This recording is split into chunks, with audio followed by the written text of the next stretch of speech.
Hello, you're listening to the Saluki Gamescast. My name is Justin Young, and this is our special Game of the Year podcast. Woo-hoo! It's actually part one of our Game of the Year podcast because any long-term listeners will know that we actually do 2 episodes of the podcast for this. So today's episode will be our awards, where we have, I believe, 11 categories, and we'll name a winner and a runner-up in each of those categories. And then we'll do a follow-up podcast, which will be our top 10, where we'll come up with a collective top 10 and rank those of the best games of 2024. Joining me, as always, I should point out, are Christina Ivey. Hey, Christina, how are you? I'm good. I didn't know we were going to talk. I was like, She was just looking at me, nodding, going, that's me. Listen, it's that time in the... No, I'm just kidding. It's week one. I know. It is kind of that time of the semester in week one. It's like my brain is warming up still. I also came to you first because I was looking at you, and usually I go to Alicia first. Yeah, that's what I was waiting go on. around, and so I was intentionally trying to throw you off, I guess. Well, it worked. Alicia Utecht, how are you? I am doing good. How are you, Justin? I'm doing pretty good. It's been a long day, but I'm doing pretty well. And Mario Sanders, how are you? I'm good. All right, great. It's the beginning of the semester. We should note that we are recording this podcast January 15th, 2025, a whole new year. I almost cut you off to say 2015, and it is not 2015. I don't know if Justin's ever been that far off. I mean, look, I had to think very seriously, it's 2025. Don't say 2024, because I do that the first good month of the year. Same, yeah. So this podcast is kicking off our Game of the Year festivities. So we actually end up doing a lot. It seems like it gets a little bit bigger every year that we do this. So we are going to have this podcast. We are going to have the second edition of the Game of the Year podcast, which is doing the ranking the top 10. In between those, because this is episode 99, in between those, we're going to have a special 100th episode celebration podcast. So that will release in between those 2 episodes. And then over on SalukiGames.com, our website, we are going to have a selection of Game of the Year lists that people have put together. So the 4 of us, but also people who have guested on the podcast in the past or past hosts of the podcast. And so those are really fun because some of them are very straightforward. Hey, here's my 10 favorite games of the year. Some of them get more creative. Like Mario always has some marathon list that he has put together. He's done the top 50 N64 games he played in the year before. It might just be top 10. I played a lot of bad games. I really don't want to take the time to write about. Oh, can you do the top worst? Is that? I could.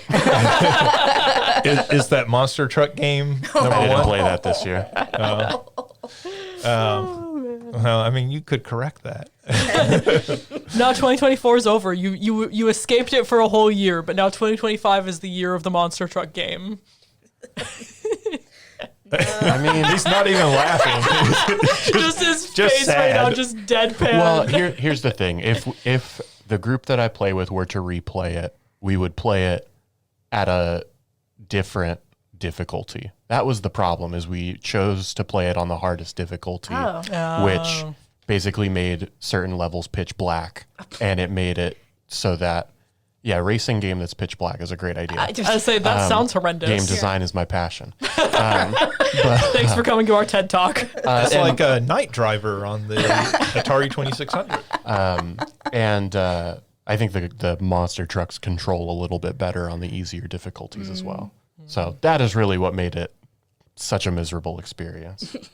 So all your bashing of that game is really unfounded, is what you're saying. No, it's part of the game. It's an accurate part of the game. Yeah, so anyways, we'll have those lists and everything up. All of that will be going up which is next week from when we're recording this, but it'll be this week if you're listening to this as it comes out and everything. It'll all be in one massive jam-packed content-filled week. And it's always exciting. It's really interesting. I think the different lists, because as those have been coming in, I've seen some of the different lists and some of the games that are listed on people's lists, which are games I did not play this year. So I'm always excited to see that because it introduces some new games to me. And that's really the point of all of this, right? These sorts of game of the year list and everything, and this podcast is to have fun with video games and to inform you about video games that you might not be aware of, or sometimes to explain why somebody might be super passionate about a game in a particular way. So do not take this too seriously. Also, keep in mind, these awards are limited to games that were released in 2024, and they're pretty much limited to the games that we actually played, right? Like, we can't put a game on the list that we didn't play because we have no idea what the game is like. Don't take it too seriously, but also I will fight you. Well, There's no Sonic on here. There's no Kirby. There was no Sonic. Oh, no, there was. There was the Generations, Yeah, there was. or remaster remake. Well, I mean, I'm just saying. But I didn't play it, so I can't talk about it. I was about to say nothing that Alicia is like gonna bring her knives out for. I was looking. I was like, "Where's best adaptation again?" Now that we have Sonic 3, but then I'm like, Well, "Well, we all know Borderlands would win that. Listen. I think, yeah, so we change categories every year. There's no best adaptation because there I really totally wasn't. forgot Borderlands enough. even came out this year." I guess there was that Knuckles series. So I think Fallout was this year as well. Fallout. that's true, yeah. There were definitely a few things. I mean, Borderlands stands above them all, of course. right, of course. And technically, because of Garfield Kart, we could count the Garfield movie. I was thinking that too. Garfield has been a video game character. So That game. I hate that game. you hate Garfield Kart or the Garfield movie? I've not seen the movie. Mario and I have. We can tell you about it. I watched the CinemaSins video. That's enough. Though that was one of the games that I got to play during our Playing for Pets thing, and I've never been more mad at a racing game in my life. I have not played the Monster brother, Truck I've game. got a video game for you. I gotta say, even though that's not a great game, it is far from the worst racing game I've ever played. I don't know, man. There's traumas coming your way. But yeah, so doing these lists and everything's for fun. Like, obviously, we are not professionals in that this is not our full-time job playing video games like it would be some journalists. So our experience is limited. So just keep that in mind as you're hearing the discussions and what we might include and not include.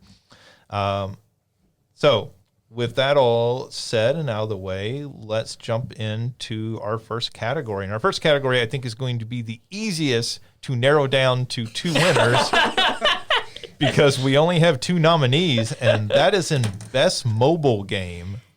And when we say mobile, like Switch doesn't count in that. We're talking about cell phone. So the nominees are Balatro and Pokemon TCG Pocket. So congratulations to our winners, but we still need to decide who wins and who gets the runner-up position in this. So here's my argument. I don't really think of Balatro as a mobile game. Yep. I think of it as a Steam game primarily that was then ported to other things, whereas TCG Pocket is strictly mobile. So while I think they're both fantastic, I do think Pokemon TCG Pocket should be our winner here. I was gonna say something similar of like I played Balatro on Steam. I played Balatro on Switch. I didn't even realize that there was a mobile version of it. So I would buy that argument. Yeah, I would probably agree as well. One of these is strictly a mobile game, while the other can be a mobile game. Maybe this is just my preferences.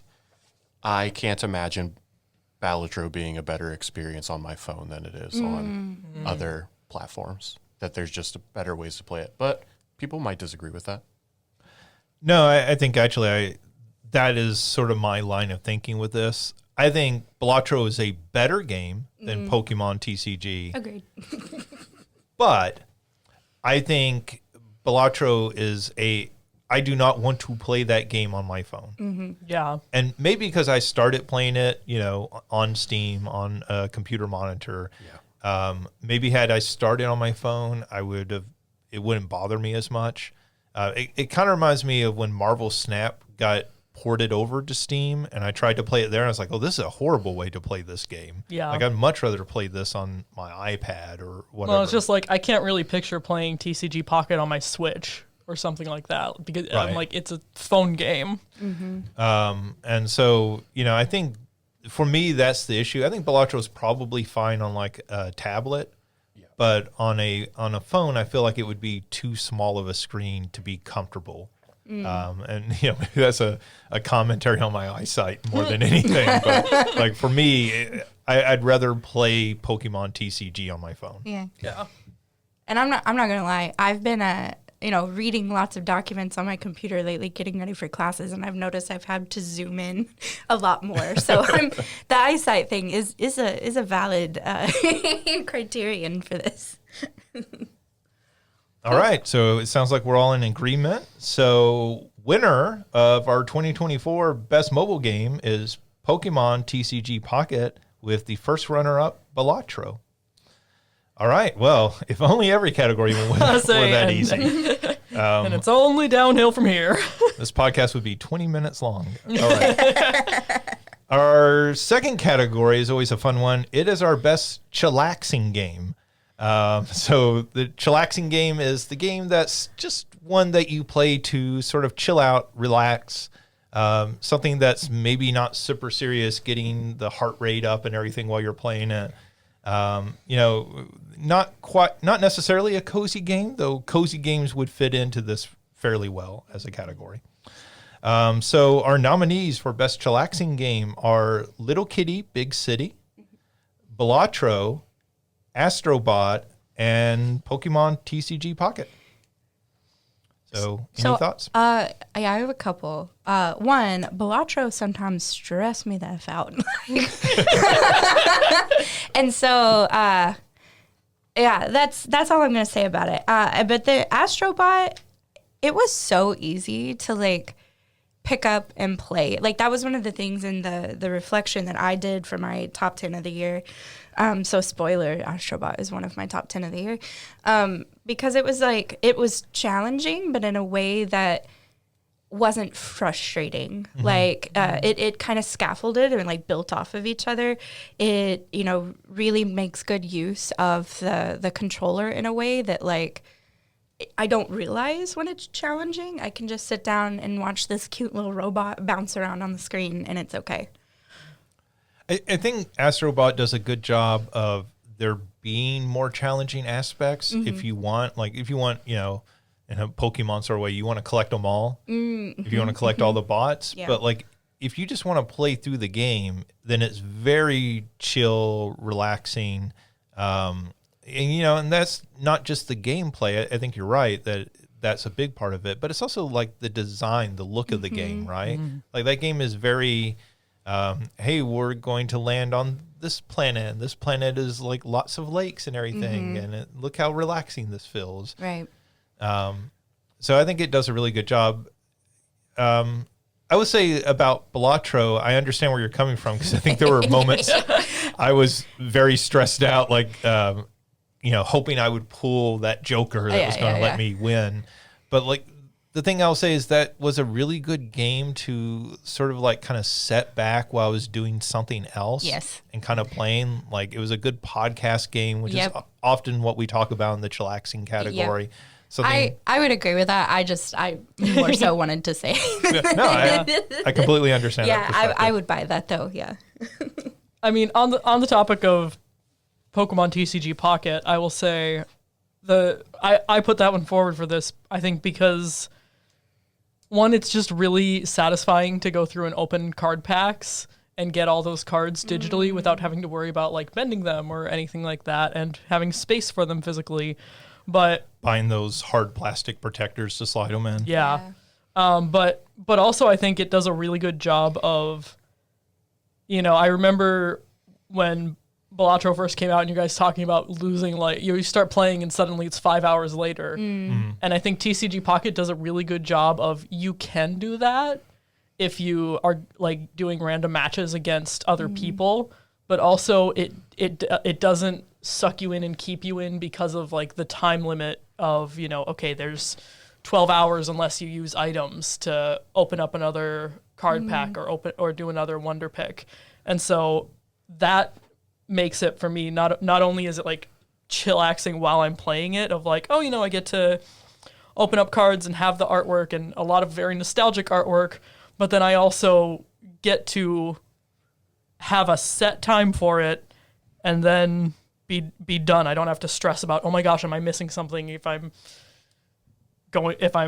too deep in, because you never get too deep in. Yeah, because you aren't just given, it's not like the other TCG card simulator where you could just keep buying boxes, like, or buy it with like in-game money. You have to like actually pay real money to get. Yeah, you get shop tickets from you know, battling other people and all that, and you can buy more hourglasses and more whatever. But even if you do that, it's still you run out pretty fast if you're not spending real money, and there's no pay to play. There's no pay to win. The premium passes get you different aesthetic things, but there's no, oh, well, you're a premium member, so you get a better card. You just get a prettier card. Gotcha. Yeah. All right. I think for me on this one, I would probably lean Balatro for the same reasons. That was a game that I was doing work or reading for a class or writing something, and like I need to take a 30-minute break, and I can play a round or two. And so while it's engaging, it's one of those games where like I'm not turning off my brain, but I get to use it in a different way. Yeah. And so for me, that would be number one. And that's a good point too, with it being like turns, which, and you were kind of hinting on this too, like with the Pokemon, but it's like chillaxing to me also feels like I can play it for a small amount of time. Yeah. And then you could leave a Balatro game pretty much at any point and you're not going to like lose your progress. Whereas I assume if you're in a duel with another person or a match with another person, you kind of have to go until that thing is over. And so, yeah. And I will say they do a good job of keeping the matches quick because it's only knockout 3, but it is a hit against TCG Pocket in this category where people build, I've talked about this before, people building meta decks that are just annoying as all get out. I remember you talking about that. Yeah.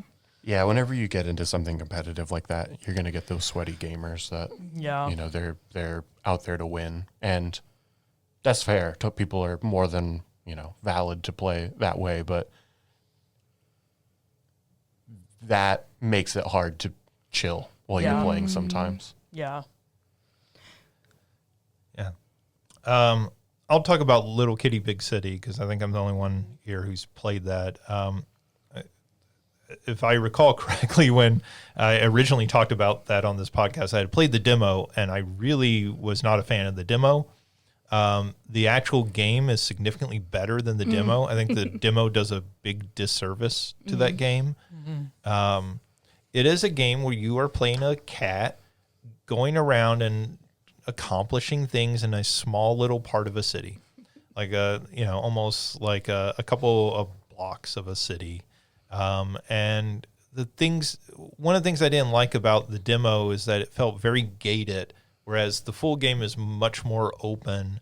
And the things that you're accomplishing are like, there's this area that you can't get into, but like if you go and you knock this paint off, like the paint will cover up this line, and like you can get through there now. And so then you have to figure out, okay, how do I get up there? And it's, Is it like that, what is it, the annoying goose game? Untitled Goose Game? Yeah. In some ways, yes, but like I don't actually feel like I feel like this is a much more relaxing game. Mm-hmm. I feel like this is much more of a game that like I would give to kids to play. Yeah. Like less of a puzzle game, like more like, oh, you're going to figure out what you're supposed to do pretty easy. Oh, like okay. it's not super strenuous in that way. And you know, like I love Stray. Stray made it to our top 10 list. What was that, last year? Maybe 2 years ago. 2 years ago. And I really like that game a lot, but like I completely get why some people wouldn't want to play that game. That game is very stressful in parts, and then it also is there's some more heavy puzzle solving in that. And this feels like the antidote to that, right? Like this seems like I want to play as a little kitty cat, and like I want to chase butterflies when I see them and stuff. And this Just is the be game. adorable. This is the game where you're doing that more. And I'm not always a fan of cozy games because I feel like there's not enough gameplay in them, and for me at times, or it's too repetitive. And I was surprised that they kept introducing kind of like new twists to make me enjoy, even if I was doing something somewhat similar. I was doing something new. And so in that way, I mean, I think it's the maybe happiest game I played this year. Like, you know, Astrobot's a very happy game too. So like, that's hard to say. But like, this is a game more I feel like I would give to my like youngest niece. And, you know, Astrobot probably she would enjoy too, but like this would be, I don't think she plays a lot of video games. So I think this might be like baby's first video game, a good introduction. I think it actually does that better than a game we'll talk about later, which is Princess Peach Showtime. Yeah. Because We'll get there. I think there's more gameplay here. Yeah. In that way. We'll get there. Well, I think based on the arguments that we're given, that majority of us think Balatro definitely goes into the top 2 of these. Yeah. I'm honestly okay with Balatro being number 1 because like I said, TCG Pocket does still have that hit against it that I think is significant. The like competition aspect of it. Well, the people being Being jerks. yeah, not even the competition so much as the people being too into the meta. So I'm okay with TCG Pocket just being a nominee and not being first or runner up. So then number 2 would be either Little Kitty Big City or Astrobot. I haven't played Little Kitty Big City. Yeah, I haven't either. I've played a decent chunk of Astrobot. I think it's a lot of fun. I think that I don't know if simplicity is the right word, but like it's not overwhelming in like the platforming or the little bit of combat that you do throughout the game. It really is. I think it's one that you could give to most people and they could easily enjoy it, and it's not stressful in the like what it's asking you to do. So I like I said, I can't really compare it to Little Kitty Big City, but I think it would be a solid number 2 in this category.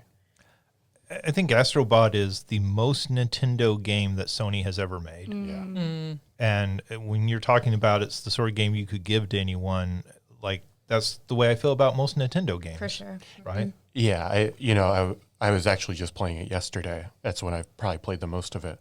And yeah, there's something that feels very Super Mario Odyssey about it, in that, I mean, I guess it's closer to Galaxy and the way that you play it, but in terms of Odyssey, of like, even when you die, you're just back again. There's no real, like, it's not punishing. Yeah.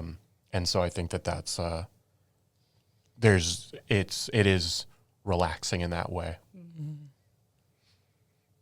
Or Okay. chillaxing, excuse me. Use the correct branding.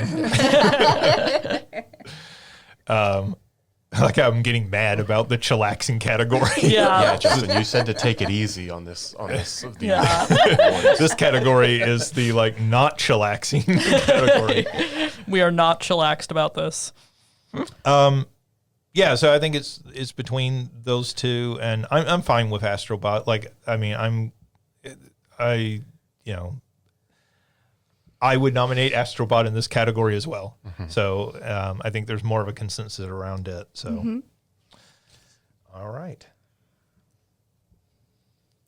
So your best chillaxing game of 2024 is Balatro with Astrobot as your runner-up. All right. Moving on. This is our most negative category, I guess. It's our most disappointing game of the year. This is where fight's gonna happen. And this category sounds really mean. This is not worst game of the year. Yeah. So these can actually be really good games in a lot of ways. But these are games that we were disappointed. So some of these games are nominated in other categories. So we actually like things about them, but for some reason they disappointed us. And so our nominees for most disappointing game are Nintendo World Championships NES Edition, Body Cam, and Princess Peach Showtime.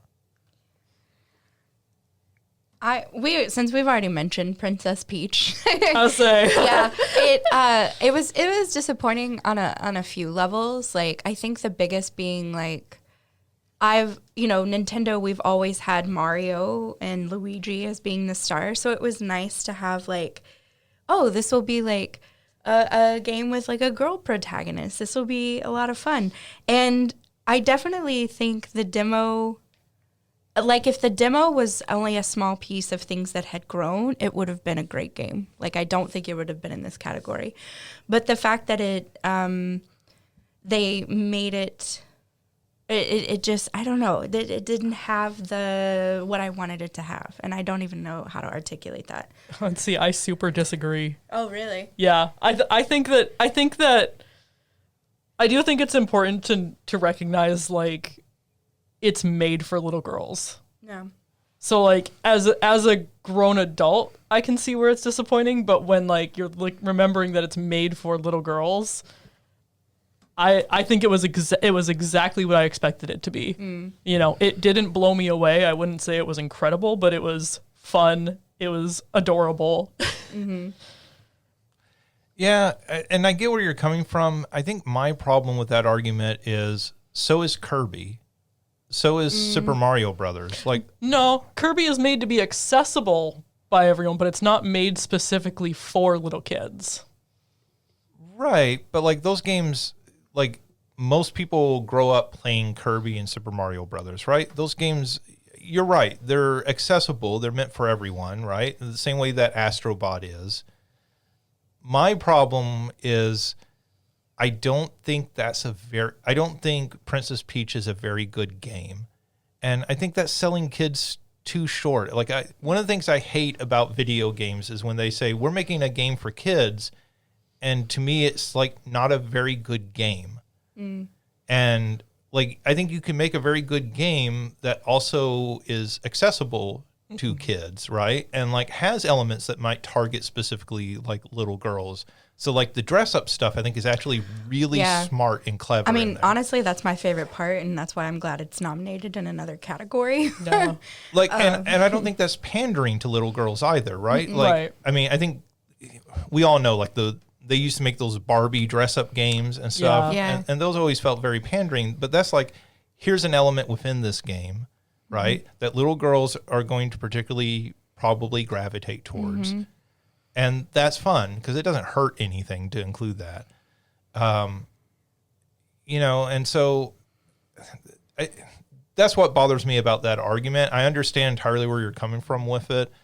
But, like I would say I would give a little kid a Kirby game to play in most situations, most Kirby games, not necessarily everyone, but like I'd give most kids a Kirby game to play and also think like, most Kirby games are actually pretty good games. There's a couple clunkers in that Kirby lineage, but like most of them are actually pretty good games, and I think most adults would get something out of it too. And I think the little kids would get a better game, a better experience out of playing Kirby. Well, I think that it sounds like what we were just talking about with Astrobot as well, right? Like it's a game that you could give to just about anybody. A 6 or 7 year old could play through and enjoy that game and probably not struggle too much. You know, they're still going to be able to navigate it. And there's also challenge there included so that when we talk about a game for all ages, like it is truly, the little kids are going to enjoy it. Your hardcore gamers are going to enjoy it. Yeah. And so I think what makes it disappointing for the Princess Peach game is with this being her first real game, at least in a long time, right? Right. Other than that, DS game? Yeah. And so I think that while I'm sure there's a lot to the game that is probably really great, I think it's also fair to be I wish there was so much more. Because honestly, I kind of feel the same way about Echoes of Wisdom in some ways as well. I think that's also a great game, but I was left wanting more from it. And I don't think that's necessarily always a knock on the game. I think sometimes people set their expectations too high, but I think that it's not unreasonable for people to be there's something here, and I hope they try again. I hope this isn't them giving up on it. But I also think that there's reasonable to want something more, and I think that's a good thing in many ways. I would love if Nintendo took, because it wasn't a game that I think it probably would end up on a lot of folks' list of most disappointing game.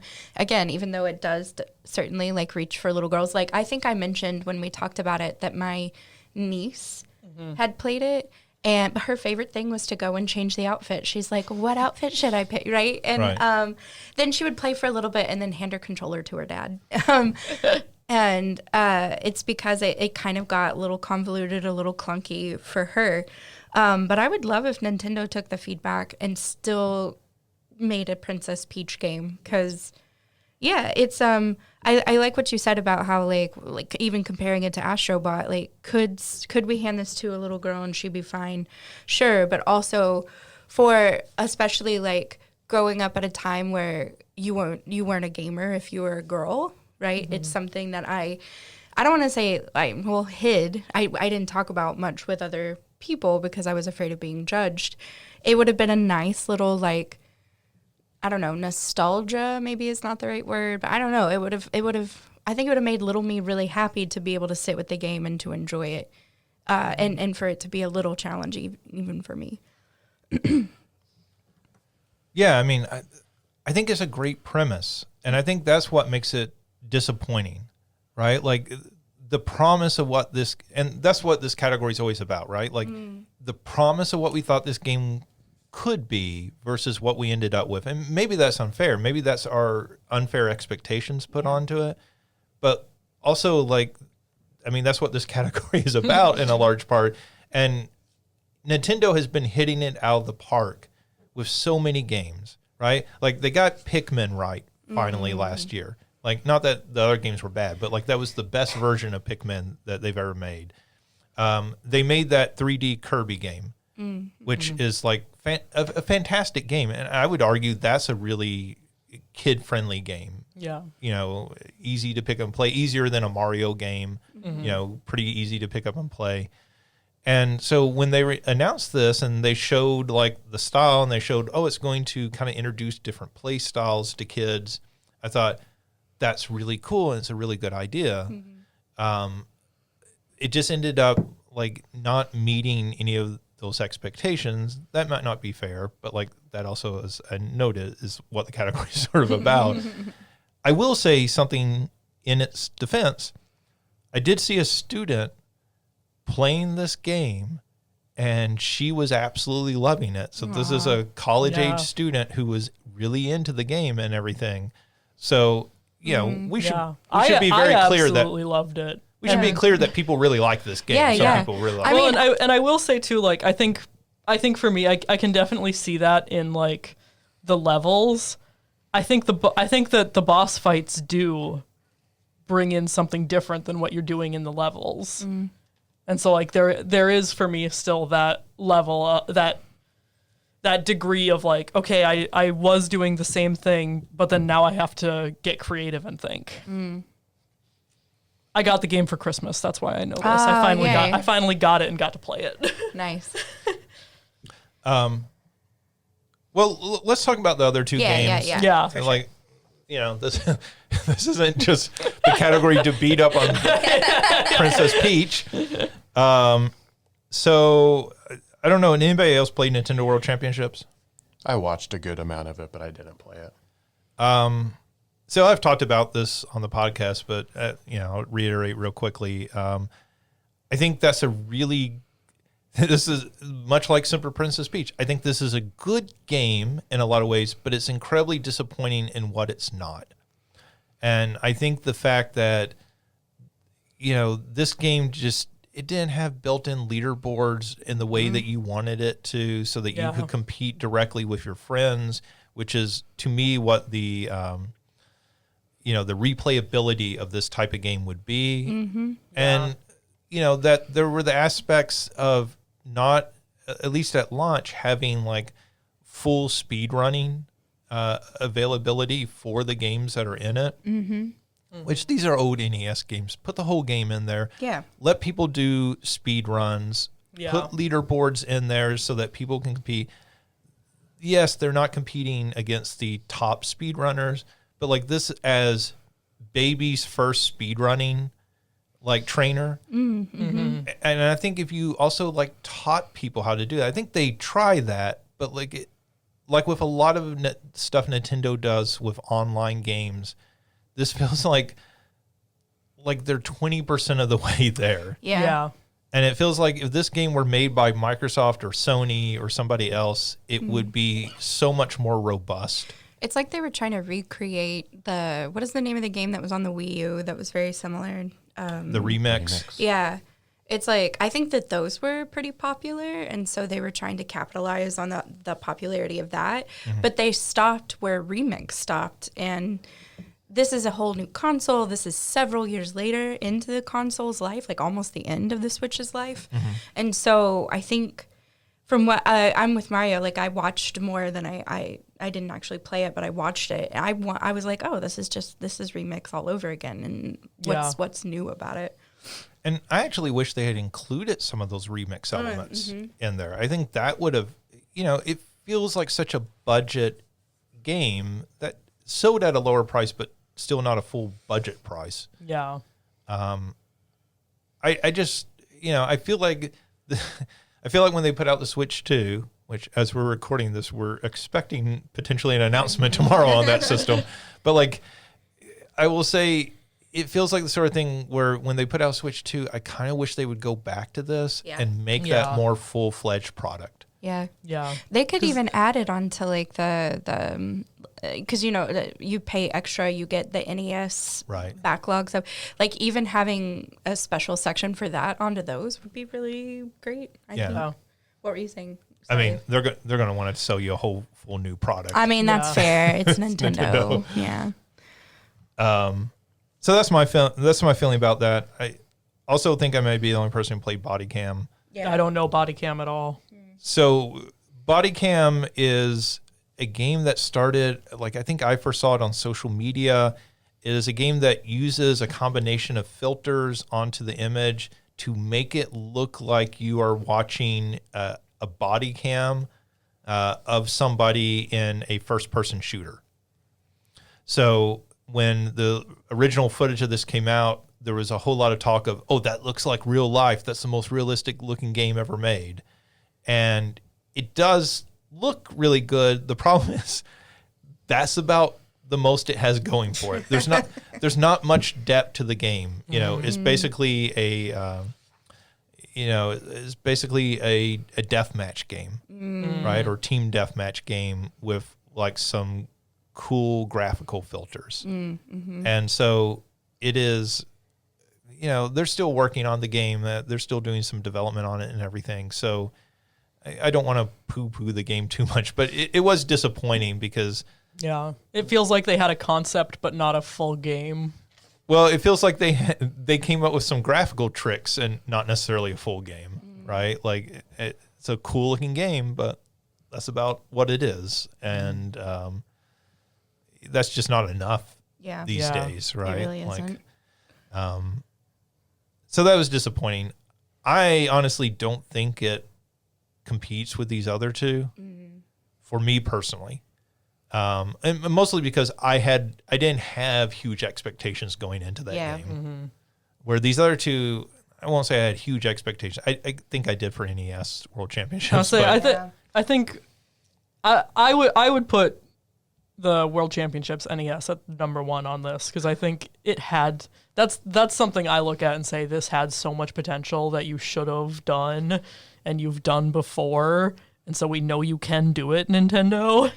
And I think the fact that we're sort of split as, I don't know, a panel of judges that I think we can put Princess. I wouldn't mind Princess Peach being, as long as Princess Peach is one of the two, like I wouldn't have a problem with it being the runner-up.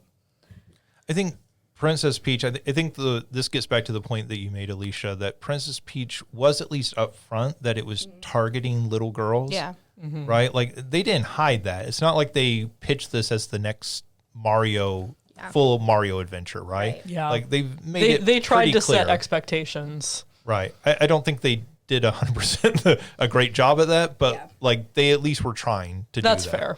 I feel like it's one of those classic cases where, like, I didn't play it, I didn't watch it, so I can't say this, but it's like, where, like, a 7 out of 10 is more disappointing than if it were just like a terrible game. Yeah. It's like it's got a lot going for it, but there's just like these certain benchmarks that it's like, if only you could have just done this 1 or 2 more things. Yeah.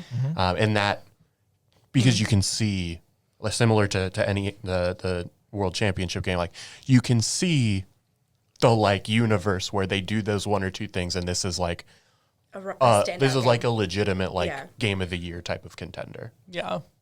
And I think both of these games, the frustrating part for me, and part of the reason I would list both of them as disappointing, is that I worry that Nintendo sees this and says, oh, people don't want this kind of game.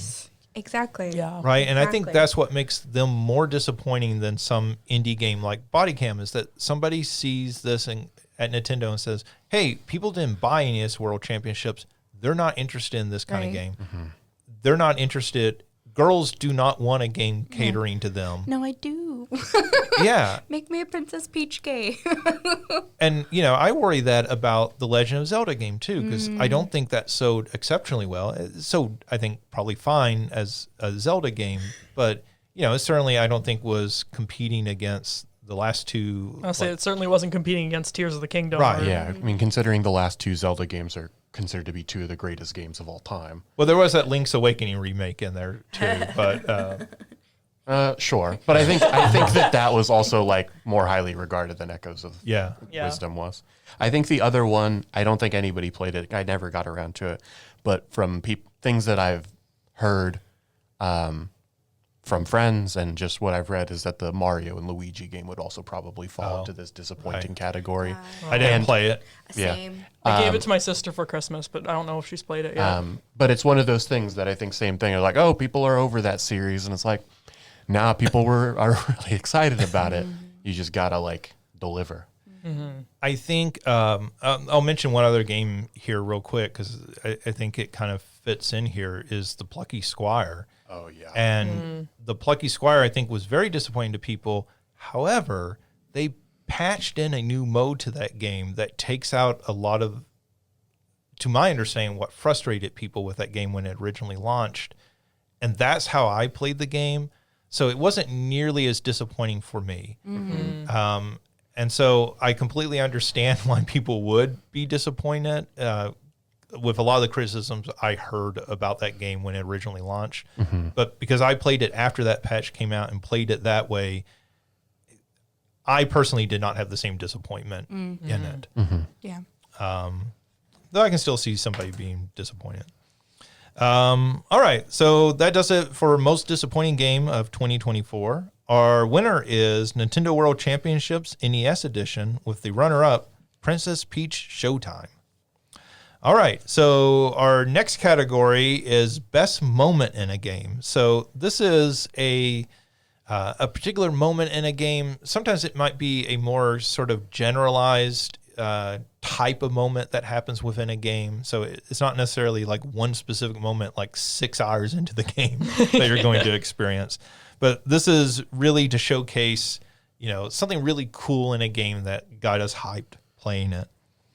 So the nominees for it are PlayStation Mini Games and Astrobot, Final Fantasy VII Rebirth Gold Saucer Dates, Breaking Balatro for the first time, Helldivers 2 Calling Down an Orbital Strike to Save Your Team, Thank Goodness You're Here Mowing the Lawn, and I'm adding one in here real quick, Legend of Zelda Echoes of Wisdom Drowning Enemies. It just sounds like the most like psychotic, Right? I'm like, are you torturing? I'm like, Whoa, having not played whoa. the game, I'm like, what is so special about that moment? I'm Whoa, very curious. It's really the discovery that Nintendo would like put that into a game that I think kind of blew me away. So, does somebody have one of these they want to talk about? I can talk about the Rebirth Gold Saucer Dates. First off, the Gold Saucer Date is iconic from the original game, so getting to see it. But I think one of the big reasons that I think that was an incredible moment is because Rebirth as a whole does so much with your building relationships between Cloud and all of the team. So like, whereas the original game, when you got to the Gold Saucer, you either had a date with Tifa or Aerith or Yuffie, or if you managed to screw everything up, Barrett. I was disappointed the first time I did not get the Barrett date. When I found out that was a possibility, I thought that was very funny. The Barrett date is amazing. But what Rebirth does really well is, the whole game, all of the side quests and the different like combo attacks that you can do builds your relationship with each character. And so not only does each character actually get a date, but you get something out of it for each one, except they still have a joke one with Kate Sith. But the way that you get something out of it, not just from the Tifa one, not just from the Aerith one, but, the Red 13 one gives you some really good Red 13 lore. And I do have to say,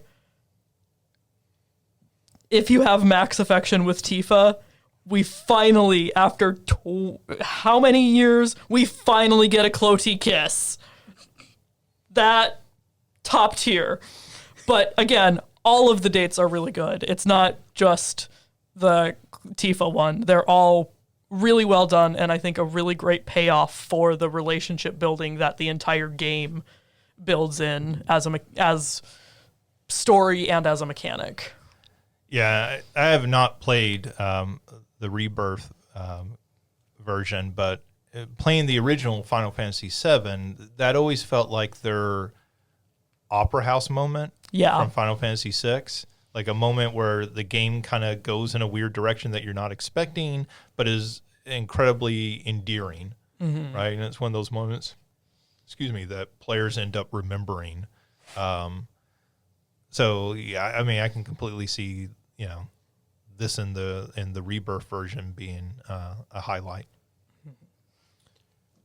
So can I say one thing? Can I make a slight edit to? Sure. So the same way you've got breaking Balatro in like quotations, I'd like to put save team in quotations for Helldivers, because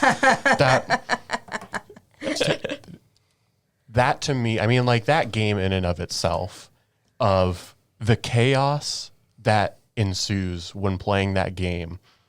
I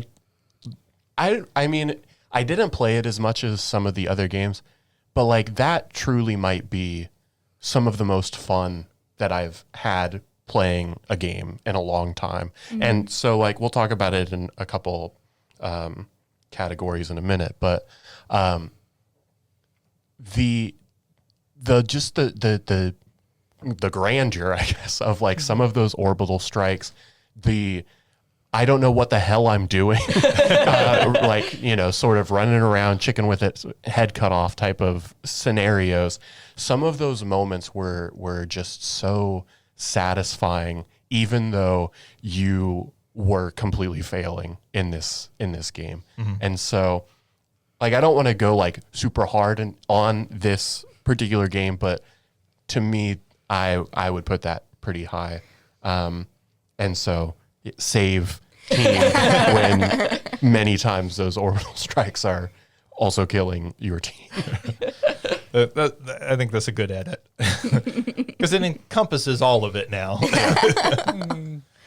Go ahead. Oh, I was just saying for the Balotro one, like I actually haven't broken. I mean, I've watched it being broken, but I have not because again, I get pissed at the game and just like stop. So that reveals something about me. But it was very much like I don't know why this jumped in my head the first time someone did it, but if you ever played like PC solitaire back in the day, when you finally beat it and the cards just go crazy Oh, and it across does the screen. whole like shuffle thing. It was like one of those moments that was like, I don't know. I wasn't even the one playing when I watched the first time it was broken, but it was like this sense of accomplishment and I don't know, that you figured out this great puzzle thing and now it was working how it was supposed to.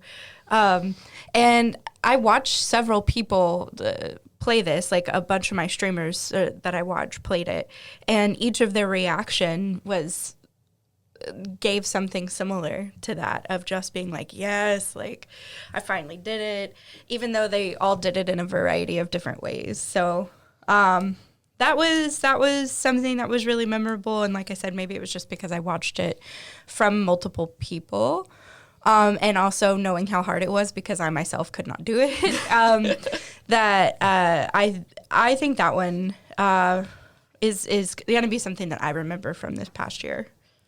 I think the revelation is that the game is designed so that you can do that. Yes. Mm-hmm. Right? Like breaking is in quotation marks because, well, it's actually not breaking the game. The game is actually designed to allow for that sort of thing to happen. Exactly. Like obviously the developer, I mean, it feels too much like accessible for it to be something where like you were going outside of the realm of what the creator intended. Like that he meant for that to be part of the gameplay. And, you know, that's always like sort of fascinating, right? Like it was like Tears of the Kingdom, the ways that you could break that game with the Ultra Hand, right? And realizing, oh, wow, there's insane things I can do. I can build this like this oven that turns chickens into like roasted chickens coming out the other end. And like it felt like that in a card game, which is not at all the expectation, right? Which is, I think, why it becomes like one of these cool moments when you're playing it. For sure. So I'll talk about a couple of these. Thank goodness you're here mowing the lawn. I hate to spoil it, but I guess there's no way to talk about it without spoiling it. Yeah. Some of these we can talk more vaguely about, but Thank Goodness You're Here is the British sort of adventure game where it's all done in this sort of like weird sort of, you know, Ren and Stimpy meets Monty Python style, I guess is the way to describe it. And very early in that game, you arrive in the small town and you get asked by a character to mow this lawn. And you are mowing the lawn, and there are two flyers in the foreground, and one of the flyers just keeps going, I love you. And you are mowing in the background, and you very quickly realize, I have to go back and forth across the screen horizontally, mowing lines into this grass. And I can see where this is going as this flyer continues to profess his love to the other one. And you're like, oh, this is like going to go somewhere very dark very quickly in this game. And of course, you eventually reach the foreground and you run over the flyer who is professing his love. And the other flyer immediately turns to a flyer that has been off camera. And that flyer says, I love you. And I don't even know that's the funniest part of that game, but like it is the moment in that game where you go, oh, I get exactly what this game is going to be. like this game is very funny, and it speaks to the absurd sort of dark humor that's throughout that game. Very British, dry, dark humor. And it was the It's moment. the surprise of that first one. Yeah. And there's been a few jokes before that, but like it was that joke that sold me on the game. As soon as I got to that joke, I was like, okay, you got me, game. I'm on board. and then I just loved the entire rest of the game from that point on. The other one I'll talk about here is Legend of Zelda Echoes of Wisdom, Drowning the Enemies. So in Echoes of Wisdom, you can clone items in the game world. And so you start off cloning like chairs and tables and stuff like that. And you can clone enemies. And pretty quickly, you start cloning water. And so you can clone essentially a cube of water in the game world, since it's, the game world itself is made up of cubes. And one of the things that you discover is that you can actually put enemies into that cube of water.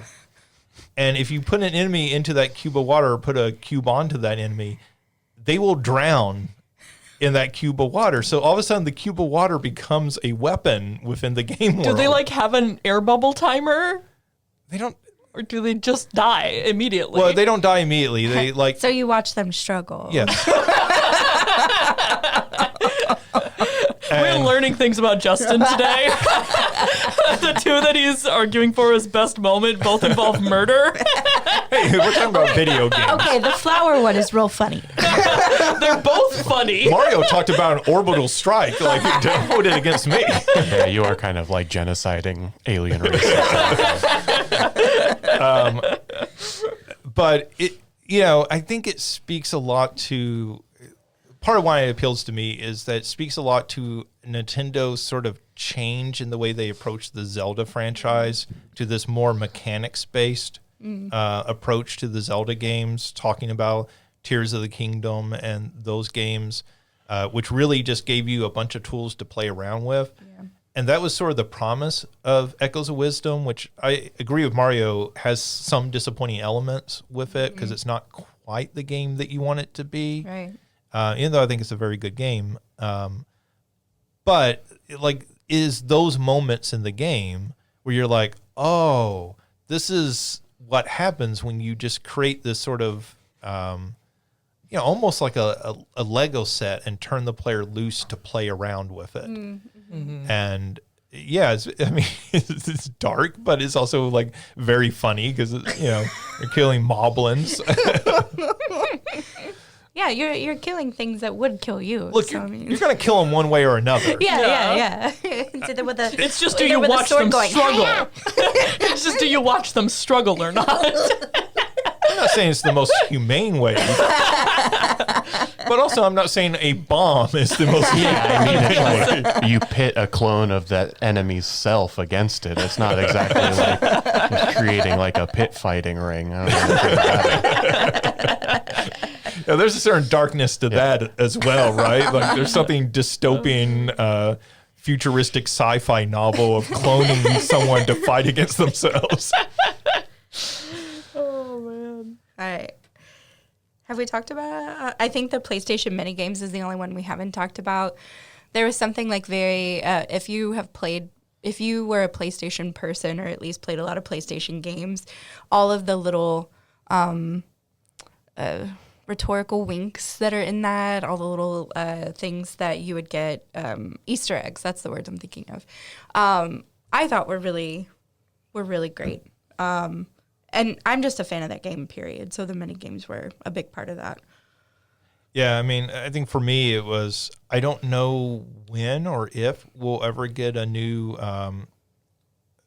Ape Escape game. And the fact that in Astrobot you basically get a level that's Ape Escape. Yeah. And there are others, I won't spoil. Yeah.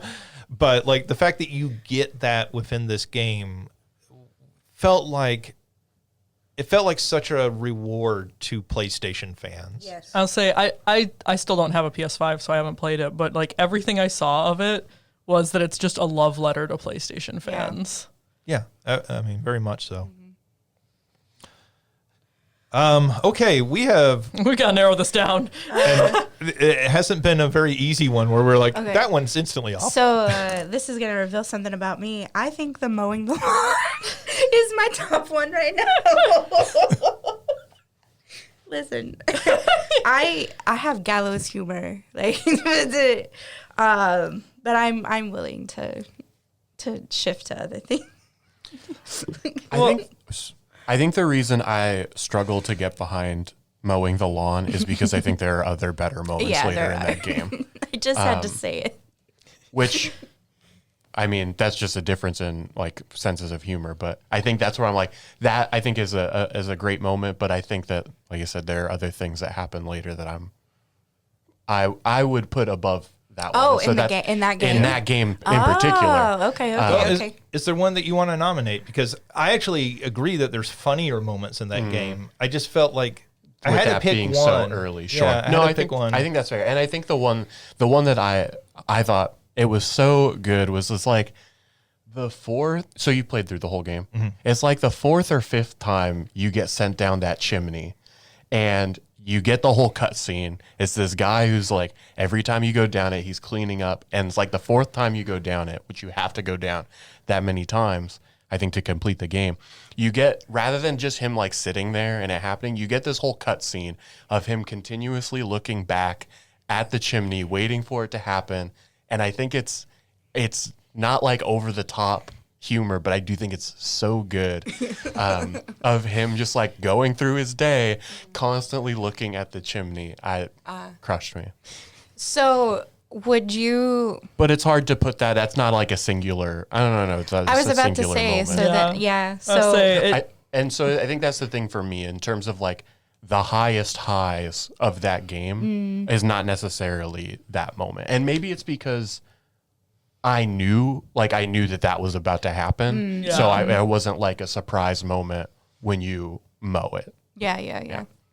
Yeah, I mean, I'd buy that. It's hard to talk about without spoiling. Yeah.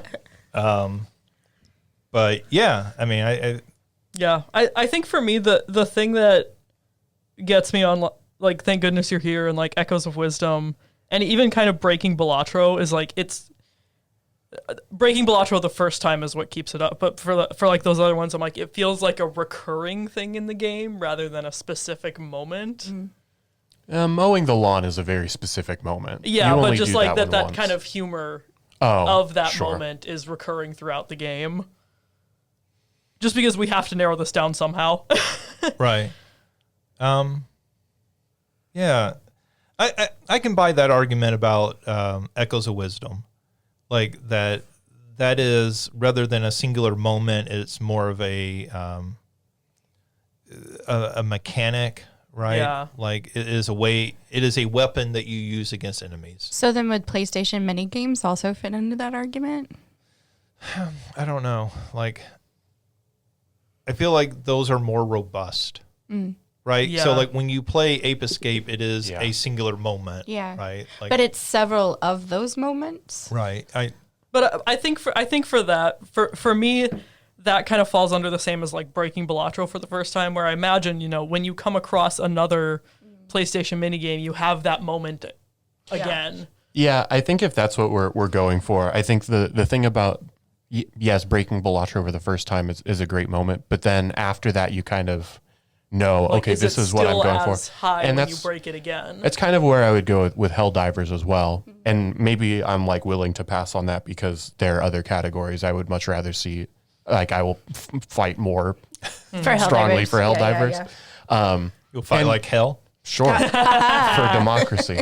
But I think that that to me is also hard to categorize that as like a singular moment because Yeah. that moment is the entire game, Gotcha. Yeah. right? So And then, so, like, do you have that same high when you repeat that moment? Or is it the first one is really high and then... No, like that's why it is that high all the way Yeah. through, Right. and so it's like I don't think it's of not this really as the a best moment. So then have we narrowed it down to the PlayStation mini games and Final Fantasy? Well, I think Thank Goodness You're Here should be. I think that that's a top 2 moment. I think Okay. that Okay. I would be fine with including that one. And I will Yeah, add I can see about, that one as like a specific moment of mowing the lawn. I will add about Helldivers that, like, we're trying to categorize that into a moment. Yeah. Yeah. But like it's a different moment each time, right? So like the Oh yeah, save- this is strictly me trying to narrow it down Yeah. because otherwise we won't. the save in quotation marks is sometimes you pull it off and you save everyone. Sometimes you kill screw your team everybody. over. Yeah. And I think that sort of chaos factor, chaos, is what makes that like, to me, that is the most chaotic, insane, organic gameplay moment of any game I played this year. Did you get around to playing some Helldivers? Yeah. Nice. And so it is the moment in a game this year that I thought, this is the most insane thing I am doing in a game all year. Yeah. This is the coolest and like also most unhinged moment. So I would argue that in its favor. However, I can see making an argument for some of these others because they're more singular moments. Yeah, they're a more defined moment, or if that Yeah. makes sense. They're like specific Yeah. in that definition. Yeah, so you know, I don't know. How are people feeling? Is there one or two that people are leaning towards with this? I think looking for defined exact moments, I lean mowing the lawn, breaking Balatro the first time, and the gold saucer dates. The thing I'll say about the Goat Saucer dates is that is a remake. So it is a moment that like we've done before, even though I know they're expanded, right? So that's the only negative I'll say about it. Like, because I will say in the original, if we were doing this back in 1997, I would say absolutely like one of the best moments of the year. 97 is that when that came Yeah, out? 97. I think it hurts it a little, right? Just because we've No, I been can see down that that. road before. Yeah. I can see that.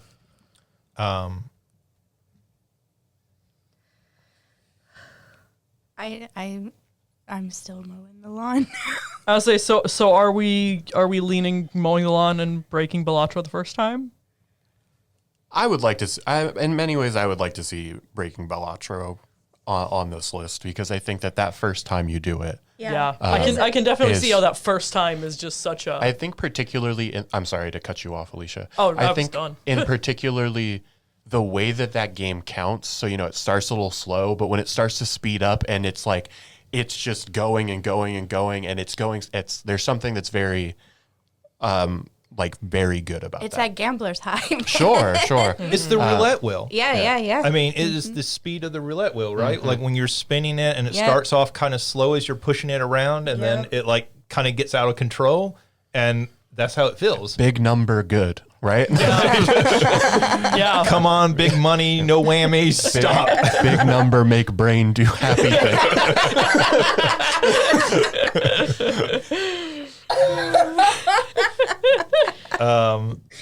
Okay. I feel good about those being our top two. Okay, so what wins and which is our runner-up? I will defer to the people who played these games Since because we I haven't said played that the either. mowing the lawn is not the best moment of that game, but it's just like the first moment where you're introduced to the humor. Maybe it's the number 2, and then the first time you break Balatro's number 1. I would be fine putting it the other way around. Okay. And yeah, that's all I'll put it at that. I would be fine with thank goodness you're here, that moment being number 1. Because I do think that while it was spoiled for me, I think that moment, if you don't know what's about to happen, and the fact that you see it coming, I think that the anticipation that leads up to that, I could see that because in having watched like other people play it and like clips of that is like a very like strong significant moment that I think kind of is this breaking point of, is this a game for me or is this not a game for me? Right? Right. If you don't laugh at that, you need to put the game down.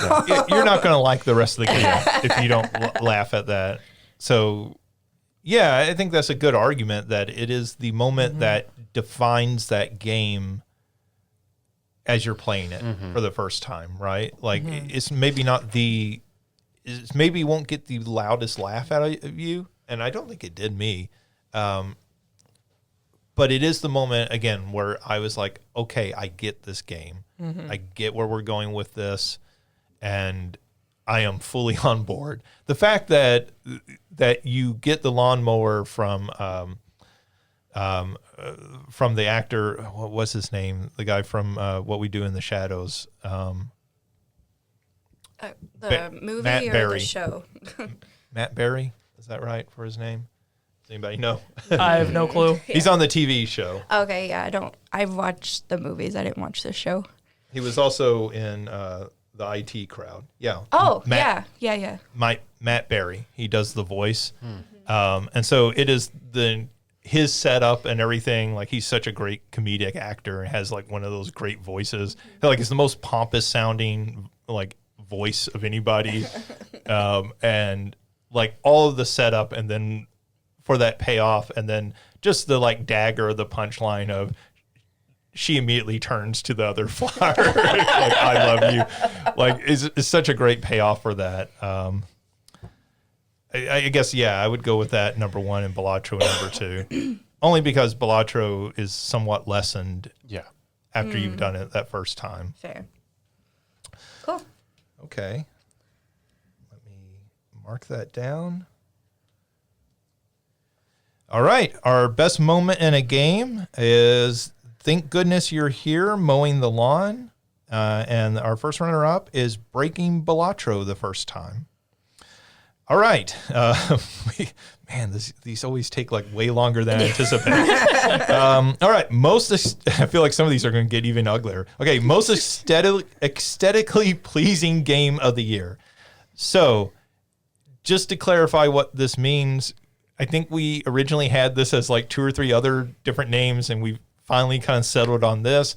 This is not necessarily like the most graphically detailed, but like what is the prettiest game of the year, right? So this is really more about graphics than anything else. Which game maybe you would want to look at the most would be a way to think of it. So our nominees for this are Harold Halibut, Body Cam, Indiana Jones and the Great Circle, Microsoft Flight Simulator 2024, Sinuous Saga Hellblade 2, and Astrobot. I will say, having not played any of these but seen trailers for like half of them, I lean Astrobot and Flight Simulator.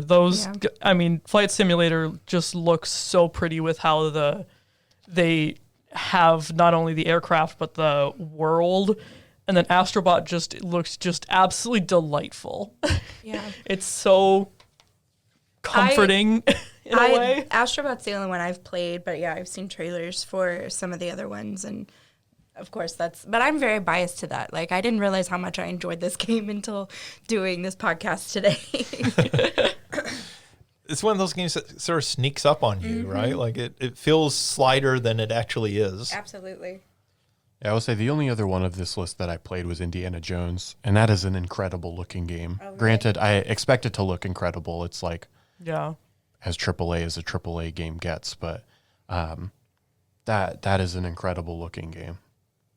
They really got the likeness of Ford down in that game. I think that's like part of anyways, there's that initial moment when he like reveals his face, because I feel like that was something we had talked about, was whether or not they had gotten his likeness or all these sorts of things. But when they reveal his face and to hear the voice actor like kind of nails the Ford voice as well. He really does. It's Troy Baker. Yeah. I think that's it's a game that it's a little too much of a stealth game for me to like really like get super excited about going back to it. But that is a game that I could just like look at Or that's a game that I would go watch a playthrough of, and one that you could just like enjoy the photo mode. I assume there's a photo mode in it, so like that I would say about that. Yeah, I think you're right. It's the sort of game that it is the well, this isn't really related to this category, but it is the best Indiana Jones film since Last Crusade. And I think like it is. I could see people watching that gameplay cut together in a way so that you're not failing 3 times at the stealthing, that you're doing it very smoothly. And I could see people just watching through it that way. Yeah. I'm watching a gameplay right now of it, and it's like the very beginning when you're kind of walking through the forest, and oh my god, I didn't realize it does look very pretty. The graphics are it looks like it's just a video recording of someone walking through. This is beautiful. And I think that's the thing is it's like it's hard to compare that to like Harold Halibut, right, which is a very stylized game. Yeah. It looks great, but Yeah. in a very different way. For sure. Yeah. Oh yeah, it is really difficult. Well, I think that one for me is like why we have a distinction. We have most aesthetically pleasing right now. Later we have most stylish game. Yeah, and that to me is where like something like Astrobot. I almost would want to see that more in the stylish category because it is also a very particular. It's very stylized. Yeah, it is. It's a great looking game, but it's stylized in a particular way.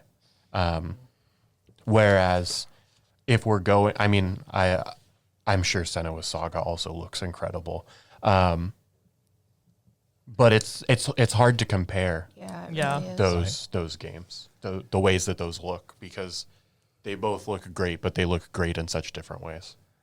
Yeah, I mean, I think Senua's Saga might be the best looking game that came out this year. Just pure graphical detail. I think that might be the best looking game. Like, it's not the best playing game. It's not the most enjoyable game, but I think it might be the best looking game that I've seen this year. I would cut Body Cam from here. I wanted it to get nominated because I think they achieved something really cool. Sure. But I don't think that holds up compared to these others. And do you have something to say about Harold Halibut, or do you feel like that's one where We can. while deserves is maybe more for the stylish category? yeah, like, I don't know, because I think I don't know that there's a more impressive game. If I wanted to show people a game, like to me, Harold Halibut and Senua's Sacrifice are probably the 2 games I would show people to kind of impress them with, like, this is what video games look like today. Yeah. Like the 2 sides of, like, aesthetic sides of how it can look. Right, but I also think Harold Halibut is almost entire style. Yeah. Right. And like what makes that game impressive. So yeah, I don't know. Cause like I also, I added Flight Simulator onto this list, and, Alicia talking about it, that like what's really impressive about that game is doing something, creating these 3D environments for you to fly through that we've never seen anything like that before, and that you can essentially fly over the entire world, which is like really a cool experience. Yeah. That may be more like best technical achievement than like most aesthetically pleasing. I would buy that. I will say I do not find Harold Halibut aesthetically pleasing at all. I respect but I think it's much more stylized and not aesthetically pleasing to me. Okay. What is there's like a film series or a set of films that this is like not emulating, but like I see it, I'm like this, and I cannot think of it. It's off the top of my giving head. like Wallace and Gromit. I was gonna say Wallace and Gromit. Memoirs of a Snail is the newest movie. Mary Max, that style, almost like a claymation type, Yeah. like a claymation meets Tim Burton almost, because it's like very dark. Yeah.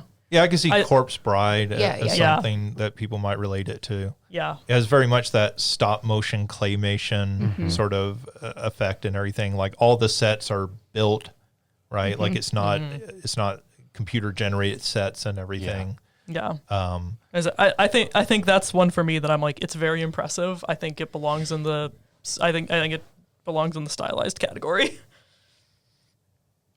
Because I look at it and think it's creepy.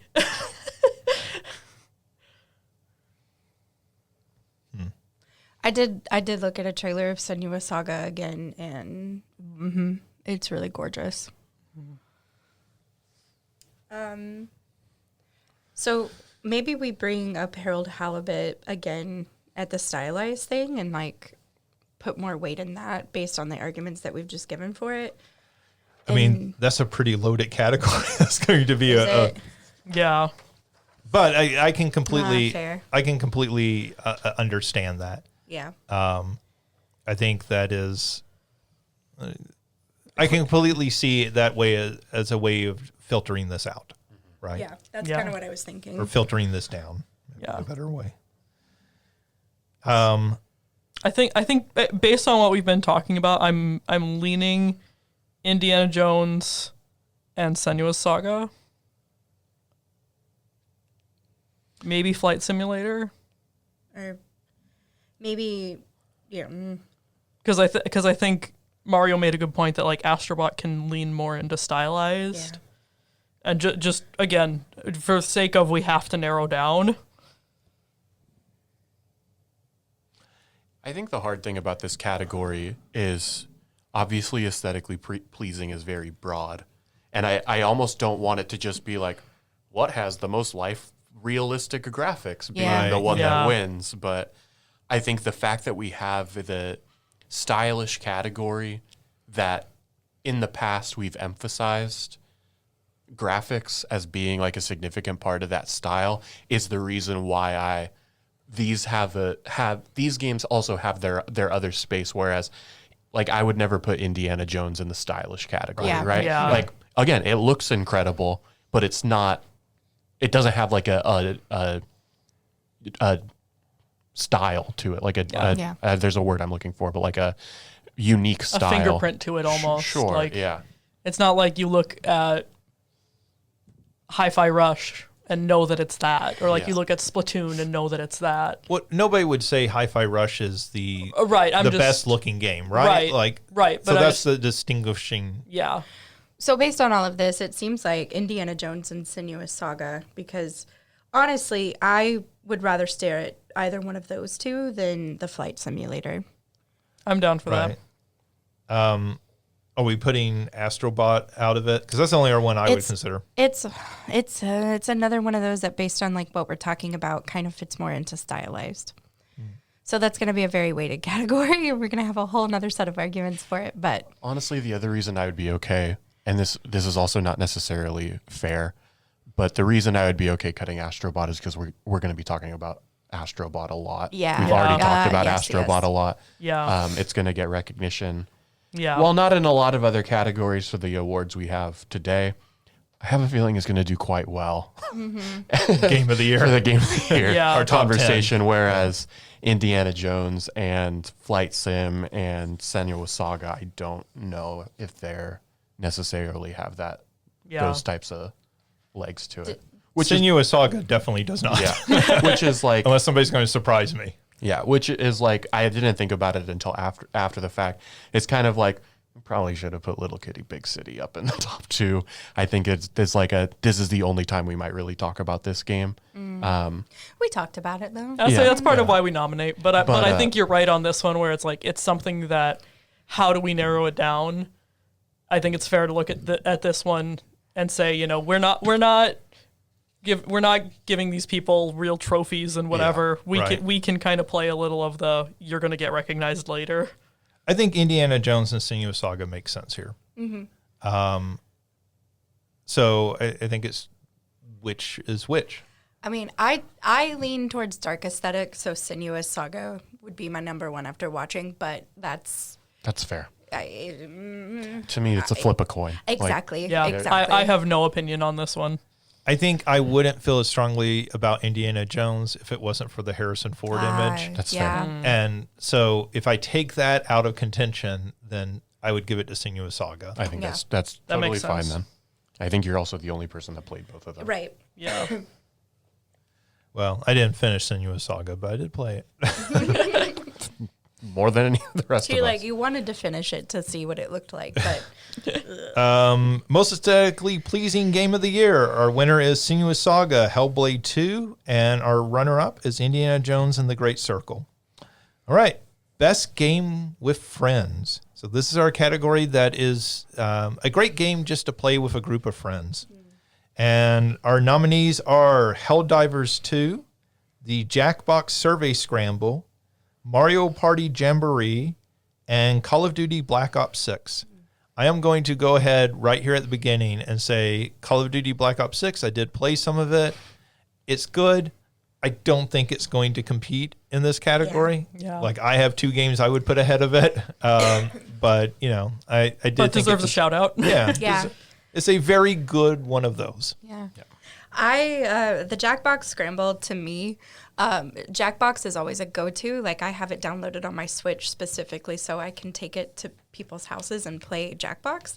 And so the fact that they were able to reinvent it after so many years in a very smart way, in an interactive way, in a way that continuously grows because it gets like what people enter and it factors into it.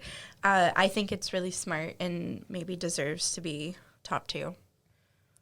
I will say for Super Mario Party Jamboree, it is the best Mario Party that we've gotten in ages. I would agree with that. And I think, I mean, Mario Party is always delightful for being a very easy pick up and play. I also think that there's something for the accessibility of Jackbox, of like, you don't really have to have anything other than a phone. For one person has to have a computer or a Switch or whatever. Whereas like Jamboree, okay, you've got to have enough controllers, you've got to have whatever. I mean, I'll echo sort of what you were saying, Christina, about Survey Scramble, that I feel like we nominate one of these Jackbox games just about every year. Yeah. They're very good, but this feels like the freshest they have felt in a long time. Agreed. Since, like, really maybe like TKO, Yeah. which I adore. That's one of my favorites, yeah. This felt like, like there's still sort of life in this sort of formula of, you know, the Rift Tracks game is very good. That's not them, but Well, like, and I almost nominated the Naughty Pack but I was like, no. I think this is probably better than that, though I haven't played that. It is. That's sort of a repeat of older games with For sure. dirtier prompts. It's actually, the older games just, exactly. But like, to me, the fact that they were able to make one of these games feel fresh and invigorate it, and again, it's so easy. It's such a great concept, right? Like the Family Feud, everybody understands Family Feud. The fact that you can sit down with a group of people, and you know, we did this for Playing for Pets, but I've done it for other things, and say, hey, this is Family Feud, and everybody instantly knows what they're doing with the game. I think it makes it incredibly accessible and like a whole lot of fun. Agreed.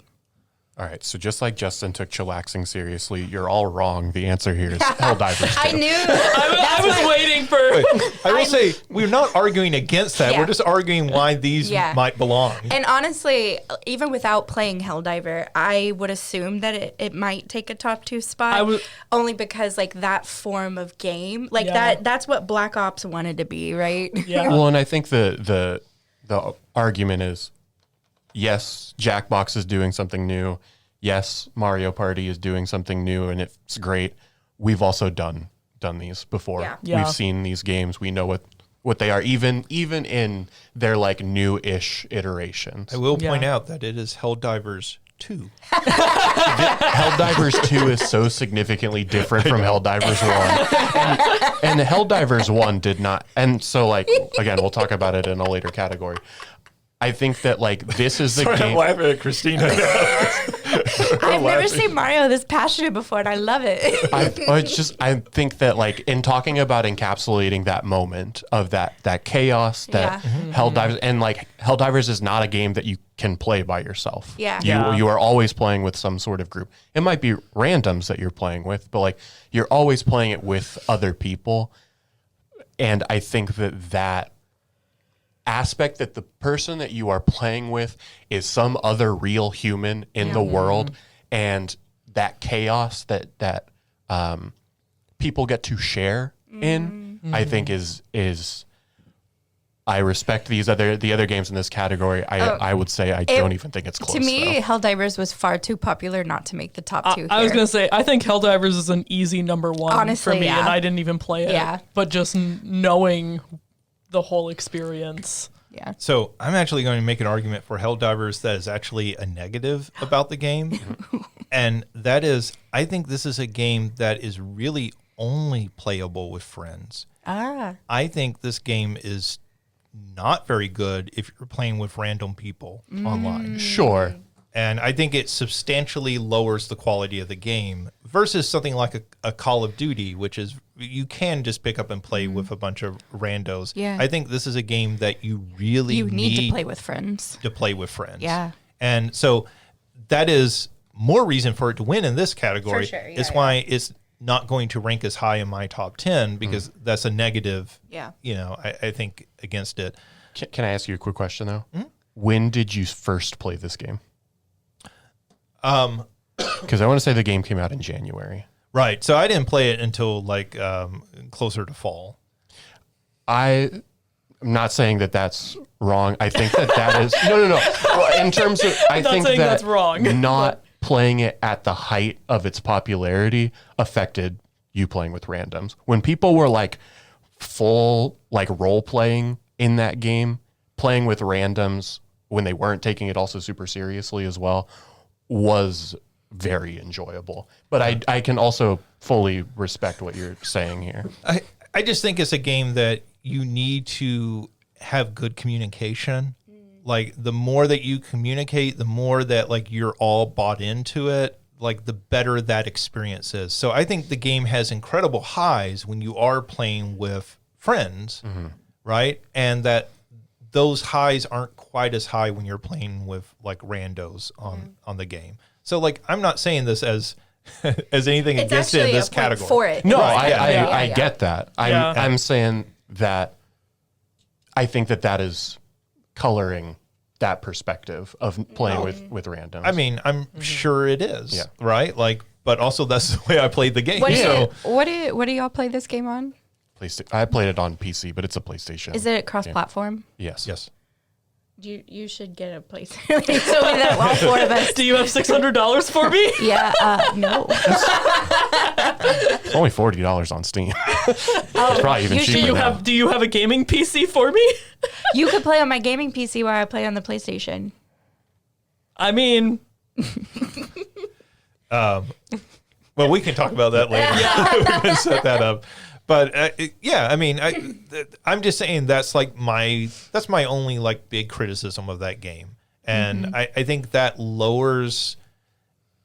That is the thing I would warn people about getting into that game.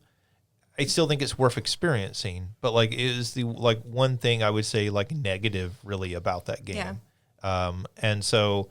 I think it's actually a stronger argument for this category of why it wins this category. For sure. Because this category, as its name, is best game with friends, and to me, that's the winner, right? And then I think it's really about what our runner-up is. Yeah. I would lean towards Jackbox. Same. Only because I would lean towards Jamboree, but I accept being outvoted. Only because I think it reinvents the franchise more so than Mario Party, even though I agree with you, Alicia, that it's the best, like like addition to the franchise in a very long time. I think for me it's the potential chaos of Jamboree Yeah. versus the survey. To me, does kind of get tired after a bit. And I even put But- Mario Party Jamboree in my top 10 for this year, and I specifically said it's like this generation's Monopoly. Like, you're gonna lose friends more than because of like star stealing and stuff. But Yeah, I think that's definitely- always been true of those games. I was gonna say Yes. Mario Party and Mario Kart both have always been yeah, all's fair in love and war, and baby, Yeah. this is war. I'm gonna steal all your stars. The time commitment for Mario Kart is not as extreme, so it's not as infuriating. Yeah. I can accept losing a round of Mario Kart if you play Mario Party all night and then you get to the end of it and somebody gets stupid stars for no reason. Yeah. Like it Like, is incredibly landed on the most like negative spot. It's right. like, It is what? the most frustrating experience with that game. You win Yeah. because you're unlucky? No. Like, I mean, no. I get that's what that game is. I think the Mario Party games are generally pretty good games, but like that is an incredibly frustrating experience. Like I said, I would put Jamboree at 2, but I can also accept being outvoted. Mario, how are you feeling? I have significantly less interest once. I was about to say, I was saying, once he knew Helldivers 2 was number 1, it didn't matter anymore. I mean, do you see how mad he got at me that I had something slightly critical to say of the game? I understood you were complimenting the game. I will say I played. I didn't play all of the Survey Scramble. I played the one mode that we played in class that one day. I thought it was okay. I would probably lean Jamboree, but I do respect that Jackbox is doing something new, so I think that's a totally fair game to put it at number 2 for doing something newer than Jamboree is doing. Okay. So, all right, that does it for our best game with friends. Your winner is, and Mario will kick your butt if you disagree, Honestly, Helldivers 2 with the runner-up, the Jackbox Survey Scramble. All right, this is only going to get uglier, I fear. All right, best retro bone. So this kind of started as a joke name, like who's throwing a bone to the retro games, because for a long time you didn't see a lot of retro collections and reissues and remakes and that sort of thing, though this category has quite a few nominees this year. So but basically we're looking for the thing that best sort of like goes back to older games, right? And that can be a reissue, it can be a new game that tries to capture the feeling of old games, but it is something that is like paying tribute to quote-unquote retro games, which, depending on your definition, most people look at something that's at least 10 years or older to be a retro game. And the nominees for this are UFO 50, Arzette, the Jewel of Faramore, Tetris Forever, Nintendo World Championships NES Edition, Ace Attorney Investigations Collection, Castlevania Dominus Collection, and Celeste 64. forgot we added that. I was the one that added it. Look, I do not think Nintendo World Championships is going to like hang with this group, so I'm going to go ahead and remove that one. Arzette, the Jewel of Faramore was the one that went for the CDI Zelda look, right? Yes. Okay. Yeah, and so I'll go ahead and talk about that real quick. It is a very painstaking tribute to the CDI Zelda games. It is both graphically in the design of the game, like it has the elements of, there are times you're confused about what is actually background elements and things that you can stand on.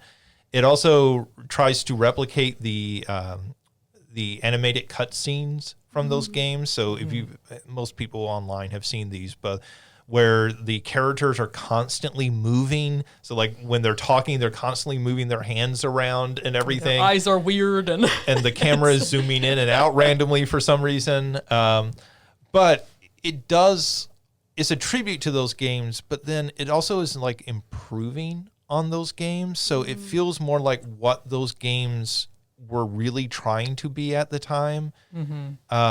While also being this loving tribute. And I think I talked about this at the time, but like it does little things that like you don't think about and you might not even notice if you weren't playing games of that era, but like the sort of the way that CD sounds would overlap with one another. And so like the voices at times they overlap with one another, which is like very much for putting you into that specific period of video games when people were first making CD based games. So it's like an amazing tribute to some terrible games, but they actually made a decent game out of it, which is kind of amazing. Yeah, I can talk about Celeste 64. So Celeste 64 was, again, not really a full game. But it was I think a game jam project. It's really only one level, but it's a revisiting, I think is a better word to use, of the first level of Celeste as Madeline is going back to the mountain all these years later. And it uses the Nintendo 64 aesthetics of like very clunky polygonal 3D. It really nails that depth perception is impossible for half of those games. I think it does it does such a nice job of capturing the feel of playing an N64 game in 2024. And I think the fact that they made it in like a week or something like that is also just incredible. Yeah. So like I said, I'm okay if it doesn't necessarily win this category. It isn't the number one for me in this category. But I do think it's worth acknowledging. But I think the fact that it's not a full game, it really is only this one level. If it were a full game, I'd say I'd probably argue for it more strongly. But it being only this one level, I wanted to at least acknowledge it. Yeah. Yeah, I think that's really cool that they did that. And I still need to play that because I love Celeste so much. I think it would be really neat to see that. But I understand the logic of, okay, it's one level. It's not a full game. Maybe it doesn't hang with some of the rest of these. Yeah. I think similarly, because I put forth Ace Attorney Investigations Collection for this, I'll talk in a later category about how big it is that we got that, but I think as far as retro bone goes, I mean, the first game was 15 years ago, but it doesn't quite hit that like retro nerve in my brain of like, this is a retro game. So I wanted to acknowledge it here, but I'm okay taking that one off of this list. I mean, I think technically it qualifies, but It technically qualifies, but just looking at some of the others like Tetris Forever or RZ, Jewel of Faramore, or UFL 50, I think that those more scratch the retro itch for me than Investigations. I think I would probably make the same argument for Castlevania. I think that it's great that they have released these collections so that people have better access to them, can play them. But I think the fact that there are new games that are doing something that like hit that retro feeling, I think I'm more impressed by that than them re-releasing old games.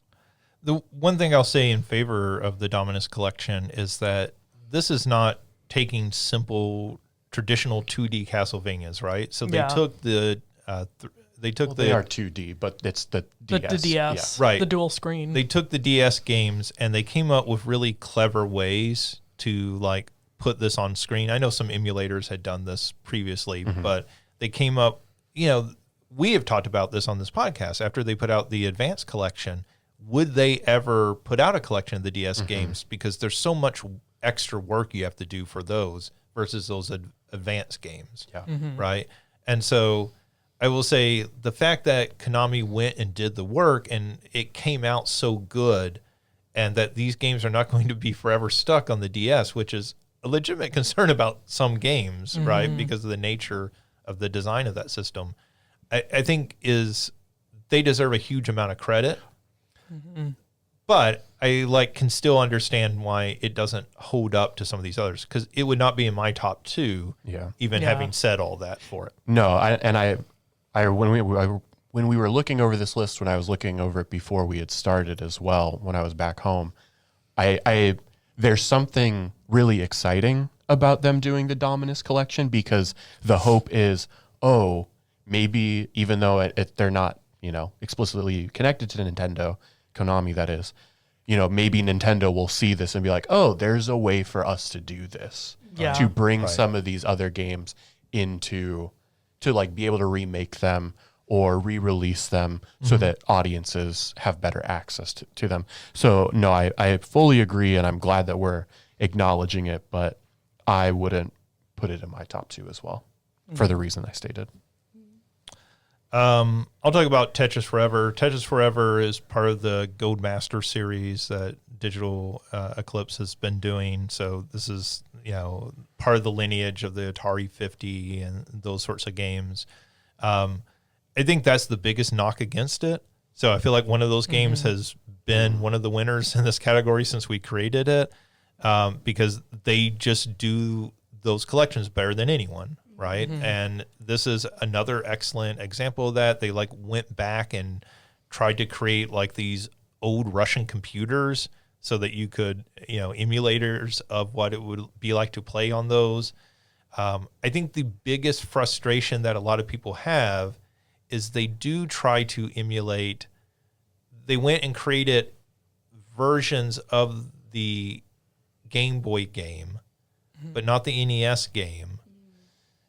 But it's not actually those games, because Nintendo obviously would not license those games to them to be on other systems, which is one of those things where you go, Nintendo, you kind of suck in that regard. Yeah. I think that's going to be a huge disappointment to people who pick this up, because that is the version of Tetris that so many people of a certain age, I'll say that's what I would have expected. right, is that Game Boy version of Tetris. Yeah. And there's lots of other cool versions in here that are really neat, and they do the same amount of great interviews and other sort of contextualizing the history of the game. But then also some of the games, they have Hatris in here and some other stuff that's interesting, but actually not very good games. So it's not their strongest collection from that perspective, but it is really cool to see all the sort of iterations of Tetris over the years. But I also feel like this collection is much like the Lamasoft collection was missing some of the more modern games. This is also a collection that's missing what I would think of as some of the best Tetris games now. It doesn't have Tetris 100 from the Switch, or Tetris 99. It does not have Tetris Effect, right? Those are my 2 favorite.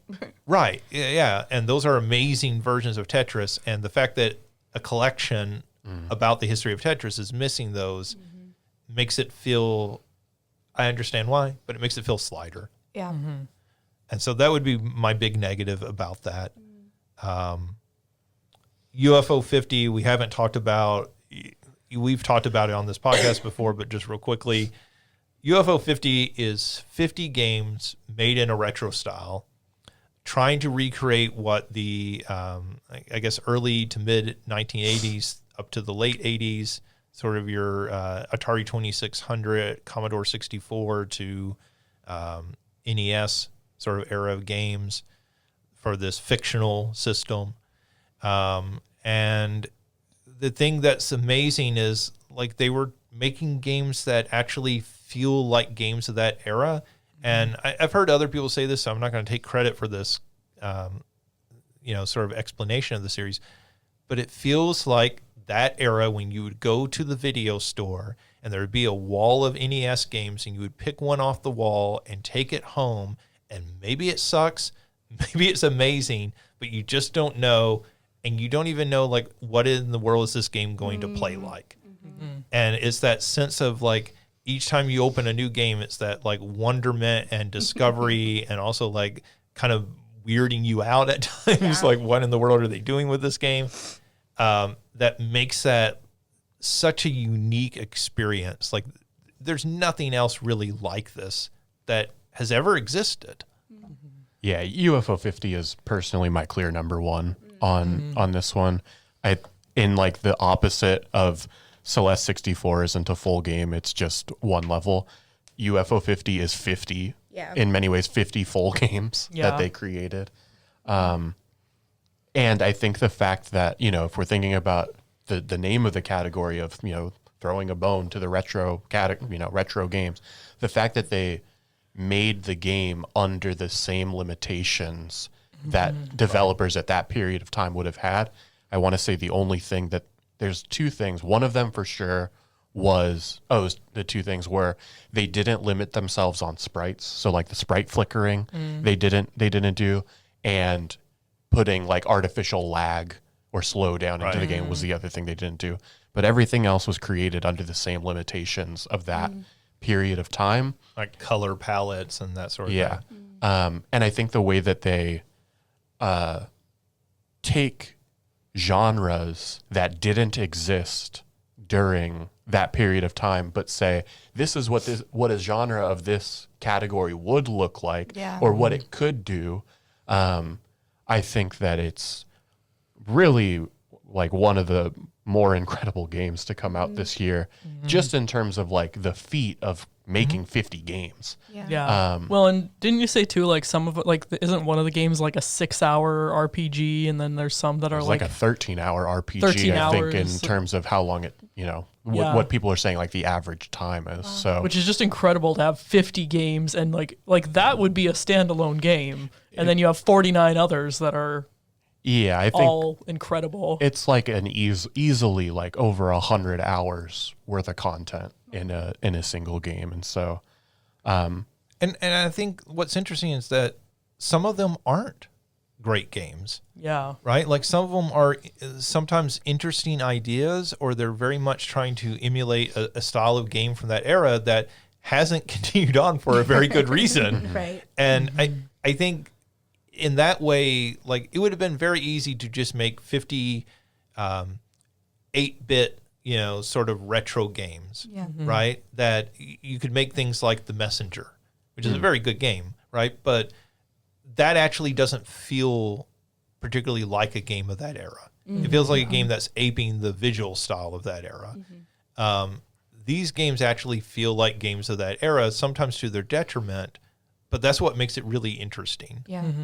yeah, I think, and so that for that reason, it would be my number one, and RZ would be number two. Agreed. I was gonna say That's it's what I was sounding thinking. like UFO 50 and then RZ. Yeah, I agree with that. All right, our best retro bone of 2024 is UFO 50 with RZ, the Jewel of Fairmore, as our runner-up. All right, next category, barreling along here, is our best surprise of the year. So this is a game we were not expecting that like pleasantly surprised us in some way. So our nominees are Thank Goodness You're Here, Mini Shoot Adventures, Indiana Jones and the Great Circle, Arzette, the Jewel of Fairmore, Ace Attorney Investigations Collection, and Castlevania Dominus Collection. So can I similar edits on this one?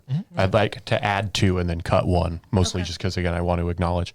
So the 2 I'm going to add, we've talked about it forever, so I'm going to immediately cut it, is Helldivers, just because I think the way that people embraced that game and the way that it was just all over social media, I think, and for, again, a $40 game from an original franchise that, like, the original game was not nearly as big, but for this to become at one point like the biggest game of the year, Right. I think if this is a game that came out in October, it's getting a lot more recognition at like Game of the Year awards and probably on Game of the Year lists. Yeah. So I want to acknowledge that. We don't have to put it in there just because we've talked about it enough. I think we can leave it in contention for now. The other one, whether or not we consider it best surprise or biggest surprise, the other one that kind of became the biggest game of the year was Pal World. Right. Yeah, that's fair. That is so valid. Pal World feels like so long ago. I hate that we're writing it, but you're right. I mean, it was also January. Yeah. Right. And I think that's why it got left off initially. Yeah. I think Helldivers 2 gives me a lot of Baldur's Gate 3 vibes. Yeah.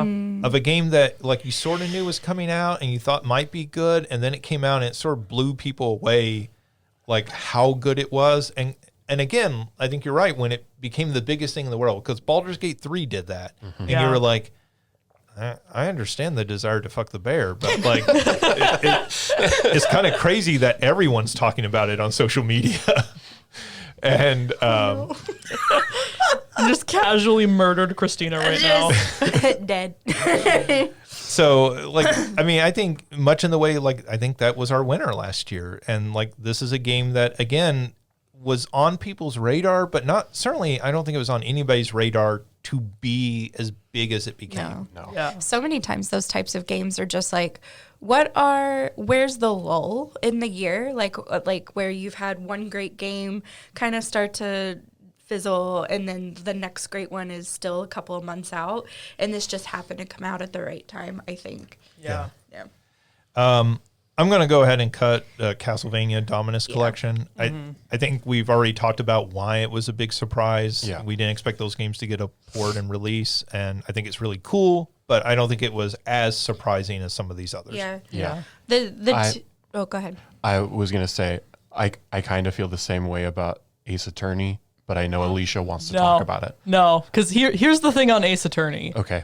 Here's the thing on that is that we had a You stepped full. in it. Oh, I'm going to disagree with her, but I will give her time to talk about it because she deserves it. I understand. No, we had a full fan translation that people have been using for over a decade because it felt like it felt like Mother 3, where you know we're never going to get it, but we're going to keep begging for it anyways. And so for there to be no leak, no inclination whatsoever until that Nintendo Direct, when they slipped it in there of like, hey, by the way, you're getting the Investigations collection. You're not just getting the first one ported from the DS. You're also getting an official English translation of the second game. While I totally, like I said, I fully agree with all of that. I think the fact that we had been getting all of the other collections was like when we got the Ace Attorney original collection, we got the Apollo Justice collection, we got the Great Ace Attorney collection. This, to me, felt inevitable. I understand how surprising it was for that reason. That, to me, kind of lowers it as like how surprising it actually is compared to some of these other games. I think what makes it surprising more than anything to me was that they did the new translation for the second game, right? Like, to me, that is the surprising part. Had they just put out the first one, it wouldn't have been that surprising. Like, I agree with Mario entirely. I think that was inevitable. I think the fact that they did a full new translation is the only reason it was surprising to me personally. Yeah. Well, and that's, I agree with that. Like I think that I nominated the collection. It's Investigations to the Prosecutor's Gambit. That was the surprise of it. Mm-hmm. And I guess the same reason why I'm not as surprised is because we could have said the same thing about the Great Ace Attorney, right? Those were Japanese only games for a few years before we got the collection released. And so, like I said, there was some amount of precedent that they were willing to do that. I feel it deserves to be acknowledged, but that would be my reason for cutting it. I think that two that would be high up based on the feedback that we've given today are Thank Goodness You're Here, just because that's a game that sort of came out of nowhere. And even playing it, like, you don't expect it to be the gem that it is until you reach the mowing scene. And then the other is the Arzette, the Jewel of Faramore, because who expects a love letter to those really shitty games, right? And who expects those types of games, like that someone figured out how to make them good? So I'll say about Arzette, I think the thing that, I think you hit it there right then when you said who expects it to be good. Because the fact that somebody tried to do a tribute to those games is not at all surprising because it's such a meme, Yeah. you know, of those. They are beloved in the CDI same games. way that, like, The Room is beloved. The film, not the games. Yeah. The games are actually good. Sorry, I had to make that distinction since we're talking about video games. Yeah. I was like, what's the first really bad movie I can think of that everybody loves? But I think what was really surprising was that Arzette's actually a good game. Yeah. Like, it's actually an interesting game. I don't think it's the most amazing game of the year, but like, it is probably going to be in my top 10. Yeah. And so I think that's what makes that surprising more than anything for me. I'll go ahead and say I would probably cut Indiana Jones. That was a big AAA game. I think what makes it surprising is this was Machine Games, the people who make the Wolfenstein games. They were making a first-person Indiana Jones game, which sounded like the worst ideal possible. And I never would have thought it would work. And that game is, I think, very, very good. And so I was surprised at, even though I love those Wolfenstein games, even though I know they're very talented developers, I was shocked that they pulled this off as well as they did. And so that's why it's a big surprise to me. But I think some of these others are more surprising. I didn't think this game would be terrible. I just thought it might be mediocre at worst. Yeah. I think the other one that I would like to see, I mean, I would like to see it in the top 2, to be honest, would be Mini Shoot Adventures. I want to say we talked about that one before I got here, and I never played it. So that's... Yeah, that one's not ringing any bells for me. That one, Justin had initially played and talks really highly of it, and I had looked into it and agreed. Like, it's one of the best games that I think I played this year. If I were doing a sort of conventional top 10, it would definitely be in that top 10. And I think that the thing that is so surprising is how good it is for how little anybody actually knows about it. I think you know, Arzette had that going for it of like, we're clearly emulating this other thing. Mini shooters, like, and I think the unfortunate thing is, can we call it a surprise if so few people still know about it? But like, for that to be this really like nothing game that was so good, that like I was recommended it to a friend. He picked it up and felt the same way. I think that like that's a pretty incredible feat for a game to be able to do. I think its pretty terrible name is affected. It's the reason why people have not found it. And it has that apostrophe that like... Is that not a typo? I thought that was a typo. No, It's not a typo. They very insistently, like, you should use that apostrophe when writing the name. Why? I don't know. Like, I agree with Mario that it is a terrible name for an amazing game. And it is a twin stick shooter crossed with a classic Legend of Zelda game. And yeah, I think the fact that game came out of nowhere, right? Like, I mean, one game that we don't have on here is Balatro, right? Which is another game that really came out of nowhere. And I feel like we're sort of like Balatro'd out. Like, Balatro, you're getting your love everywhere else. Like, we want to spread it around.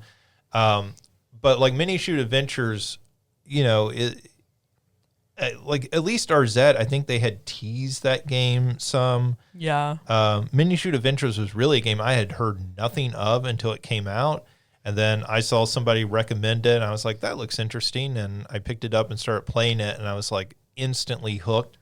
And it's really just a fantastic game. If you like classic Zelda games, like, you'll just fall in love with it, I think. Do you think? I don't know if you've made your list. Is this a top 10 game for you this year? Oh yeah. This will end up there. I mean, I didn't know anything about it, which is why it wasn't even on my radar. I'm okay with it being in the top 2 for this category, just because, like you said, Mario, to give it. I mean, we've recognized other ones to give this some recognition for it being such a good game. I think, and I guess the reason I say that is because, and maybe it's just because I liked it more. I would put this above Thank Goodness You're Here. Thank Goodness You're Here was great. Had a ton of fun with it, but I did enjoy it as a game. Yeah, more. I think okay for though. me, Thank Goodness You're Here. The trailers for me gave the vibe of the game, so it wasn't really a surprise for me when you came in and talked about it. So that's kind of my thing on that not being a surprise of the year.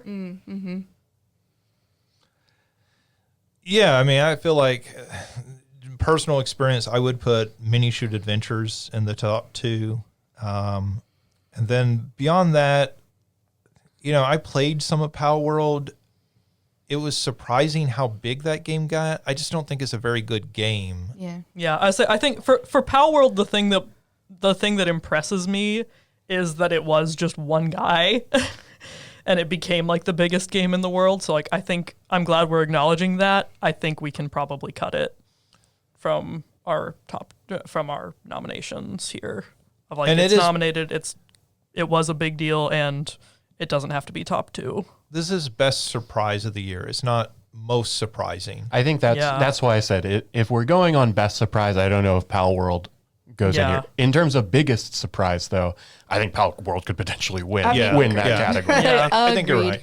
Like, Because no one, it was, it should We're not. not done talking about. I mean, Pal World. no, I we're mean, going to if- talk about it in the next category, so it'll get some more attention. Yeah. Here. I mean, I will say then, though, following that argument, it matters less that if you potentially saw the Investigations collection coming, as it's not necessarily biggest surprise, but Right. it's best surprise. I mean, I get that being a very good surprise for fans of that franchise, which I would include myself in. I like those first few games. I just never played some of the later ones. I think it didn't have the surprise impact, and I would go back to what Mario said, that it did seem sort of inevitable. We would get something out of this, right? Like, we may not get both of the games, but we'd get at least the first one eventually. However, they were going to put that out, by itself or as part of a collection. So I would say I don't think it's as surprising as some of the other games on this list to me.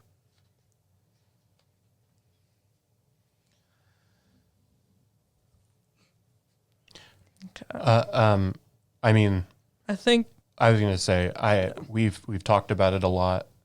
I'll certainly be talking about it more for our next podcast. I'm okay if we want to cut Helldivers too. We've talked about it a lot, and I think other games deserve to be recognized in a category like this. But I do think that in terms of surprises, it should be acknowledged in the category as well. Yeah. Absolutely. I mean, I think it, I think it has earned its place here. Yeah. Right? Like, I could see it being one of the top 2 still among the ones that are listed here. I mean, I guess I would say I might cut Arzette because I think it's the least of the games that are left here. I think it's the least good of the games that are left here. Mm-hmm. Even though I think it's a pretty good game, I just don't think it's as good as the other 3. Well, I think that What- it's so better what are- recognized in Best Retro Bone, which we did I think for that's Arzette. probably So, fair. Yeah.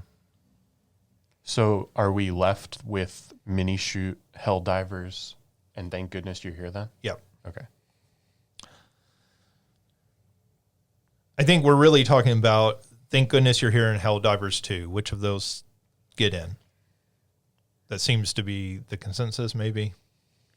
I would say if we're going for surprise, I would say Helldivers over Thank Goodness You're Here. Just because, again, I think that like watching a trailer for Helldivers doesn't capture the vibe of it in the same way that like watching a trailer for Thank Goodness. If you're familiar with British humor, you kind of see where it's going. And I mean, obviously you don't know everything and you don't all that, but just the momentum that Helldivers 2 had. I guess I would even just from a very personal standpoint, Helldivers is not the type of game that I play. Like Yeah. those are not the kinds of games that I play. They're not the kinds of games that I enjoy. Right. And it was watching somebody play it that I was like, and knowing that other friends had it, I was like, I've got to get this because Yeah. it's just, and like I said, I think the way that it was so thoroughly embraced, Yeah. I would put it in over Thank Goodness You're Here. Like I said, my okayness with cutting it is just how much, like I said, agree. how much we've talked about it. Mini Shoot Adventures #1, Helldivers 2 makes sense to me based on our conversation. Yeah, I mean, I can see that. Fine with that. I'm fine with really any ordering of those two. But let's put Mini Shoot #1 because more people should play it. And I think that game was more of a surprise, right? Like we sort of knew. I think Helldivers 2 is surprising in how much it blew up. Yeah. And like how robust of a game that turned out to be compared to the original. It is still a first-party PlayStation game, though, right? And it was a sequel, right? Yeah, Like, so yeah. we had some concept for that game. Yep. All right. Your best surprise of 2024 is Mini Shoot Adventures with the runner-up Hellblade, or excuse me, not Hellblade, Helldivers. Sorry, too many Hell games here. Yeah. All right. Our There's no apostrophe. Well, that's not an official list. All right. Our next category is our chaos news of the year. So this is just, I think originally this was titled Wildest News of the Year. And No, then, it had to be chaos. and then it got renamed thanks to what the hell is that Final Fantasy game? Final Fantasy Origins. Yeah. Strangers of Paradise. Strangers of Paradise, yeah. And OJ's amazing chaos. So this is really like chaotic, wild news that really upended the game industry this year. So the nominees are Game Informer shutting down, Concord getting pulled from stores, Xbox releasing games for the PlayStation and Switch, layoffs continuing in the game industry, and Nintendo suing Pal World. I think for me, the easy cuts are the layoffs and Xbox releasing games for PlayStation and Switch. Just because, the layoffs are awful. They are continuing. Yeah, they So are it's- something Yeah. that we've kind of We've seen seen for the it- last. Yeah. I think this actually won this category last year was the layoffs. So Yeah. Yeah. like I that logic agree. makes sense. I agree with the layoffs. The Xbox releasing games for PS and Switch, I don't know. To me, that kind of makes chaos in the gaming industry because now it's radically changing, I think, what we think of. We think of the gaming industry as being like console or hardware based. And for me, that it's totally changing the game where it's like they're becoming more known for their games and investments in that way. So I don't know if it's an immediate cut for me. I don't know if it's top 2, even though I have a little dot by it. But I don't know if it's an immediate cut. I can see that. I think for me, the reason it's an immediate cut for me is because it's one of those things that like we've talked about for years of like how long is console exclusivity viable? But it's agreed. It's like how long is it viable? But at the same time, like I never thought that they would pull the trigger. You know what I mean? Like Yeah. it to me, their bread and butter again was their consoles, was the hardware, and so the fact that somebody was like, you know what, screw it. If people want to play our game on PC and on Switch, let them. Like it feels very gutsy to do, even though it makes sense, like competitively. Yeah, and like this isn't the first time Microsoft has released games onto other consoles. So things like Ori and Minecraft, right? Yeah. Obviously, they have in their purchasing of Activision, that was one of the restrictions that was put in place, that they had to release Call of Duty onto PlayStation for the next decade. I think you're right in that, like, yes, this sort of has felt inevitable for a long time, but it also, and I think the older you are, maybe the more this is like chaotic to see, because this feels like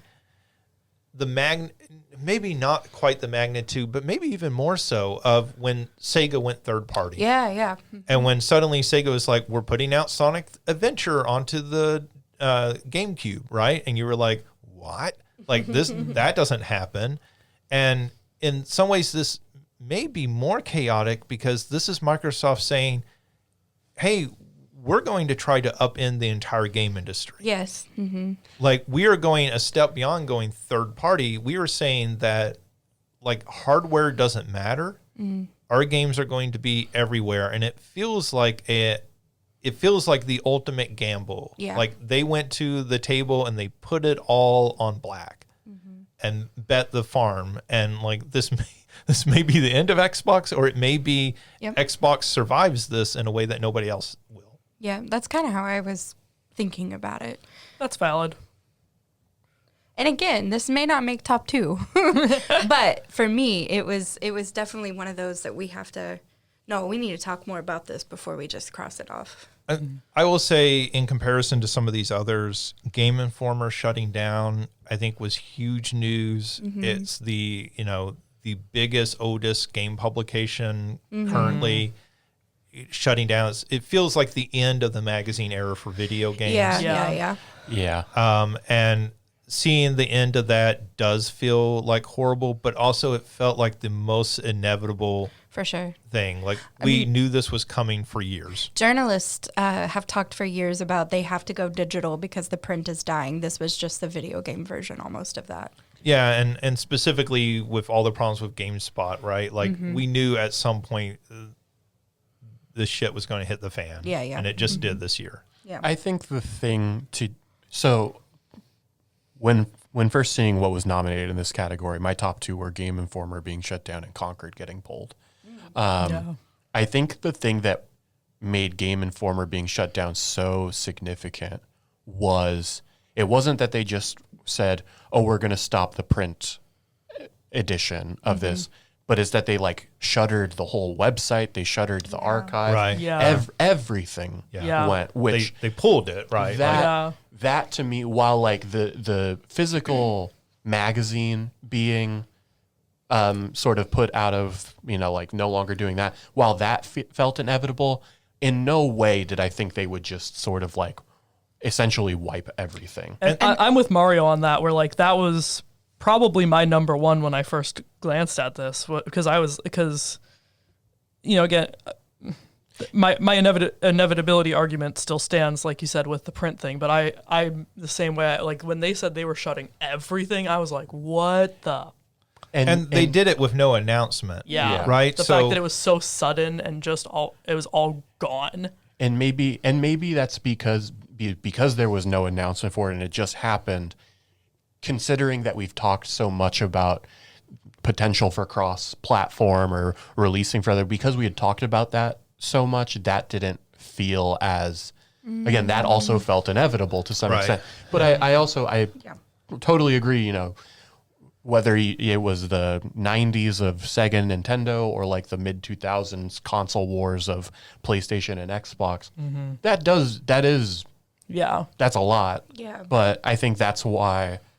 And then Nintendo suing Pal World. That one was I feel like that one. Nintendo lets a lot go. Yeah. But like that one is like obvious. As soon as it came out, we were like, they're gonna get the shit suit out of them. How is I this- feel like Pal World in general is chaos news of the year rather than just specifically Nintendo suing them. Pal World in general is chaos. Maybe I'm leaning too much of what is the most surprising, but like that's part of the chaos, right? Yeah. Agreed. Yeah. Yeah. I mean, I'll say I think Concord makes the top 2. Agreed. Yeah. I think we've never seen a Was it first 2 party days? game. It was 2 weeks. 2 weeks. We've never seen a first party game come out and then get pulled, like literally getting pulled from store shelves, getting pulled online. They were giving people refunds of a game. And, this was not, there were the numbers that got out there, like this game costs like $300 million to develop, and they were like, no, those numbers are ridiculous. But it was at least probably $100 million game. I think the numbers I heard were around like 140 or something. Yeah. And So this was a very big, expensive game, and to launch it, to get all the way to that point, and then go, nah, like we're gonna take it back because people aren't playing it. People are like mocking and making fun of it. Like we've never seen that. Yeah, and to not even like say, okay, we're gonna put it on pause and like revamp, but just to literally yoink. And I think part of it is how much we've talked about, but how much just like speculation and tentativeness there is around like PlayStation in particular leaning so heavily into the games as a service. Because it's like, this is like, obviously, Fortnite is like the highest high. I don't think anybody thought this was the lowest low, right? Like of 2 weeks, you know, and it being done, you know, maybe 2 months would be, you'd call that a win, but that. Well, I think you're right. We were expecting at some point the games as a service would crater. We did not expect it to crater this hard. Yeah. It's like a game as a service, right? Like there's a slow, and then it's off of a cliff. Right. And this just went off a cliff immediately. Yeah. So then which one, like, obviously our top two are kind of that, which makes sense with the chaos category. Which one's one and which one's two? Well, which two? Yeah. The top two. Game Informer, Shutdown, and Concord. So can we agree that Concord is at least in the top two? Oh, yeah, for sure. those feel like that's the what I was top two. saying. Honestly, Okay. both of those, yes. Those are the top two to me. Yeah. Well, Pal World was so chaotic, but it doesn't even compare to I those just two. didn't want to. The reason why I made such a fuss about the Xbox and everything okay. was just I was like, oh, I don't think that this is an automatic. I think, and here's why. Like, yeah. are you on board with Game Informer and Concord as a top two? Yeah, I mean, I would be fine with that. I think Xbox, I think this year we may see more chaos. Yes. Yeah. Agreed. That's Xbox. probably fair. Like, Yeah, I because- could see that continuing to spiral. This year we're going to see the results of this, which Yeah. I think are going to be more chaotic than this initial. Well, I mean, the rumor is we are getting the Master Chief Collection on PlayStation and Switch too. But will we get to see his bare ass? I mean, what were you going to say? one can only If hope. they put the TV show on there as Yeah. well. They add that to the collection. And do we get his Imagine dog? That's the If- PlayStation and Nintendo exclusive. If Maybe Alicia there's- has anything to say about it, Never watched the show, never played a single game, nothing but I Master know Chief that. ass. Like, Maybe that'll be a skin, like an the- exclusive skin. The Well, motto. it is skin, but Christina is crossing her fingers right now. I mean, If it were me, I'd probably put Concord number one. oh, I think it is number one. yeah. I think that's valid. Concord number one, Game Informer number two Because I think Concord was just Has- so wide reverberations on the industry. Yeah. In the way that Game Informer does not in the same way. I think that's Game a great Informer. point. There are still other big companies and groups that do that aren't Game Informer. So like, it's not killing the entire industry, and Concord's not killing the entire industry, but it's definitely a There are going to be a lot of companies that have games that are like, oh, maybe we need to take a quick minute before we. Well, I think Sony already has. Yeah. Right. So, all right. Our chaos news of the year is Concord getting pulled from shelves, with Game Informer shutting down as our first runner-up. All right, we're almost to the end. The end is in sight. Our next to last category is most stylish game of the year. So, aesthetically pleasing is good-looking game. Stylish game, it can be a game that's not necessarily great looking, but has a very sort of like cohesive, unified style. Really kind of sticks out to you. Not just graphics, but this can include, you know, music and sound design and all that in there as well. Yeah, maybe not the most conventionally good looking game. Sure. Yeah. So our nominees are Thank Goodness You're Here, The Plucky Squire, Body Cam, Harold Halibut, Princess Peach Showtime, and Astrobot. So I will say for Princess Peach Showtime, I don't need it to be top two. I just wanted to acknowledge it here, particularly because of the transformation sequences. Anytime that she gets to transform into one of the outfits, it's absolutely gorgeous. Yeah. They very much pay tribute to the animated Disney Cinderella film with how they do the dress transformation. Right. And it's so pretty. It's so gorgeous. Again, I don't need it to be top two. I just wanted to give it a shout out for that specific moment of how it handles that. And I'll say that I really like that they like have the style of it's all a play, Yes. Yeah. right? And that the levels and the enemies are all like look like you're on a theater Yeah. stage, right? Like, and I think they lean into that. At times, I think I wish they had leaned more into it, but like I think they do that well. Yeah. And so that game could have been far less interesting had they not done all of that. Yeah. And so I think it's a perfectly valid nominee here. Given our critiques of body cam, is that one that we can cross off from the list? Yeah. Yeah. I mean, I think that is a very stylish game. I wanted to give it some druthers, but yeah. it's not going to hang with these others.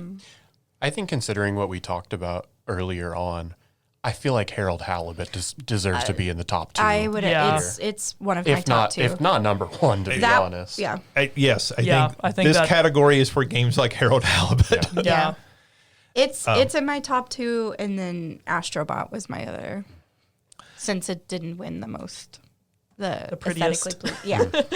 Yeah, I think Plucky Squire is really interesting. If you haven't seen it, it is a game where you are playing a storybook character, and then at points you like come out of the storybook and you're walking around on this desk in a kid's bedroom. Yeah. And so the environment is entirely made out of like blocks and like here's some pins and other things that are creating this world. And then you can also like jump back into illustration. So there's like a Post-it note. You can jump into that and use that to navigate. So it's really kind of doing the stuff from Super Mario Odyssey, those levels where you would like sort of jump in, go down a pipe and go into a 2D version Yeah. of Mario. That's interesting. The game I was thinking of was A Link Between Worlds. Well, that too, yes. Yeah. So, yeah, like a lot of games, like Astrobot, it's really looking to Nintendo for a lot of that. I think it does that like really well, and it comes up with some clever puzzles of where you have to like flip back a few pages in the book to previous levels that you've been on to like get items that you didn't realize you needed. Yeah. And so it does some like fun mechanics with that and Yeah. playing around with the way that stories are told. That's really cool. Yeah. So I think it has a really cool style to it. I mean, I could put that over Astrobot, just because of like the uniqueness of going in and out of the two like visual aesthetics of that. I think that's probably why I would have also put it above Astrobot. Astrobot looks incredible. I love the style of it. It's also what I expect yeah. like hyper realistic graphics games to look like in some sense. And I think I really love the look of Thank Goodness You're Here. I think I'd probably put the Plucky Squire above it, and that's just more personal taste. Yeah, I same. do love Thank Goodness You're Here. though, Agreed. the way it looks. Yeah, I think Astrobot looks like the evolution of those N64 platformers. Yes. Yeah. Right? Which is not a slight to it. No. But it's like this is what I would if they were to do another Little Big Planet game. This is kind of what I would expect it to look like as well. But they even did the Sackboy game, right? Yeah. Which is also a good game, like an underrated game. Yeah, I'm kind of torn between Plucky Squire and Thank Goodness You're Here because I think Thank Goodness You're Here has such a unique style to it. Like, I've never seen a video game that quite looked like that. It feels like something that would have been on like Cartoon Network during that particular time of like really like ugly animation, but like in a good way, if that makes sense. I mean, Like that kind of Seth MacFarlane cartoon animation. Even dirtier than Seth MacFarlane stuff. Like, Ren and Stimpy is like yeah. really kind of the point I point to because like there are things in that game that are like sort of gross you out. Yes. Right? Like there are images in that game that are not graphic, but they're kind of gross. Yeah, it's like why somebody Yeah. made this. Yeah. Why? I'm laughing at it, so I don't care. But And we are saying stylish, not just graphics. So like Yeah. that also includes like the voice acting. yeah, Like That's a I really forgot good about that, point. yeah. That is If that's true. the case, I would go, thank goodness you're here. Same, Like I same, think Plucky same. Squire deserves recognition. Yeah. But I would take those other two over the Plucky Well, Squire. because we've even talked about like what made that mowing scene such a big deal. Part of it, anyway, was the voice acting Oh, of yeah. it. Yeah. No, that's a great point. Yeah. And with that I would probably swap. So I'd probably go Harold Halibut number 1, and thank goodness you're here number 2. Agreed. That's- I'm okay. good for that. All right. Your most stylish game of the year for 2024 is Harold Halibut, and the first runner-up is Thank Goodness You're Here. That finally brings us to the final category of this first day of Game of the Year, which Dun, is dun, dun, dun. just so exhausting. And our final category is the maybe stupidest category. It is our badass game of the year. And so, badass game of the year is a category that exists to recognize those games that just sort of make you feel like a badass playing them. That there is this sort of almost visceral connection to the game in the way that some of these don't have. So our nominees for Badass Game of the Year are Helldivers 2, Bodycam, Prince of Persia, The Lost Crown, Liar's Bar, and Call of Duty Black Ops 6. I'm going to go ahead and cut Go ahead. Bodycam out of that list. Okay. You did say the gameplay was kind of underwhelming. Yeah, it's fine, but it's just nothing innovative that's really going to get you excited. The one I was going to add came out in 2023, and I didn't realize it. Oh, what was that? The buckshot roulette game that I talked about earlier. yeah. It was a late 2023. Liar's Bar is the game you talked about. And I was like, I'll go ahead and talk about that. Yeah. So if we're talking about badass games, like I said, this is a game where they're all playing an odd version of Russian roulette, kind of, but with cards. And so in the game, like, you feel like a badass in multiple ways. One, the visual imagery of just like this animal-esque, like anthropomorphic thing shooting itself is quite intense. But also there's a level of like figuring out how, it's almost like when playing poker, right? Like you've got to learn how to read people. You've got to learn how to be strategic in your own card placement. And so if you can get it and you end up winning, you do feel like a badass. It's really intense. Again, I don't necessarily know if it's top 2 out of these, but it's a badass game. Yeah, I think Call of Duty Black Ops 6 is sort of the continuation of that franchise. It's a very good one of those. It feels like you're in a Michael Bay action movie when you're playing through the single player game. It feels like, they have gotten so good at doing those big set pieces and making you feel like you're in the big action movie. But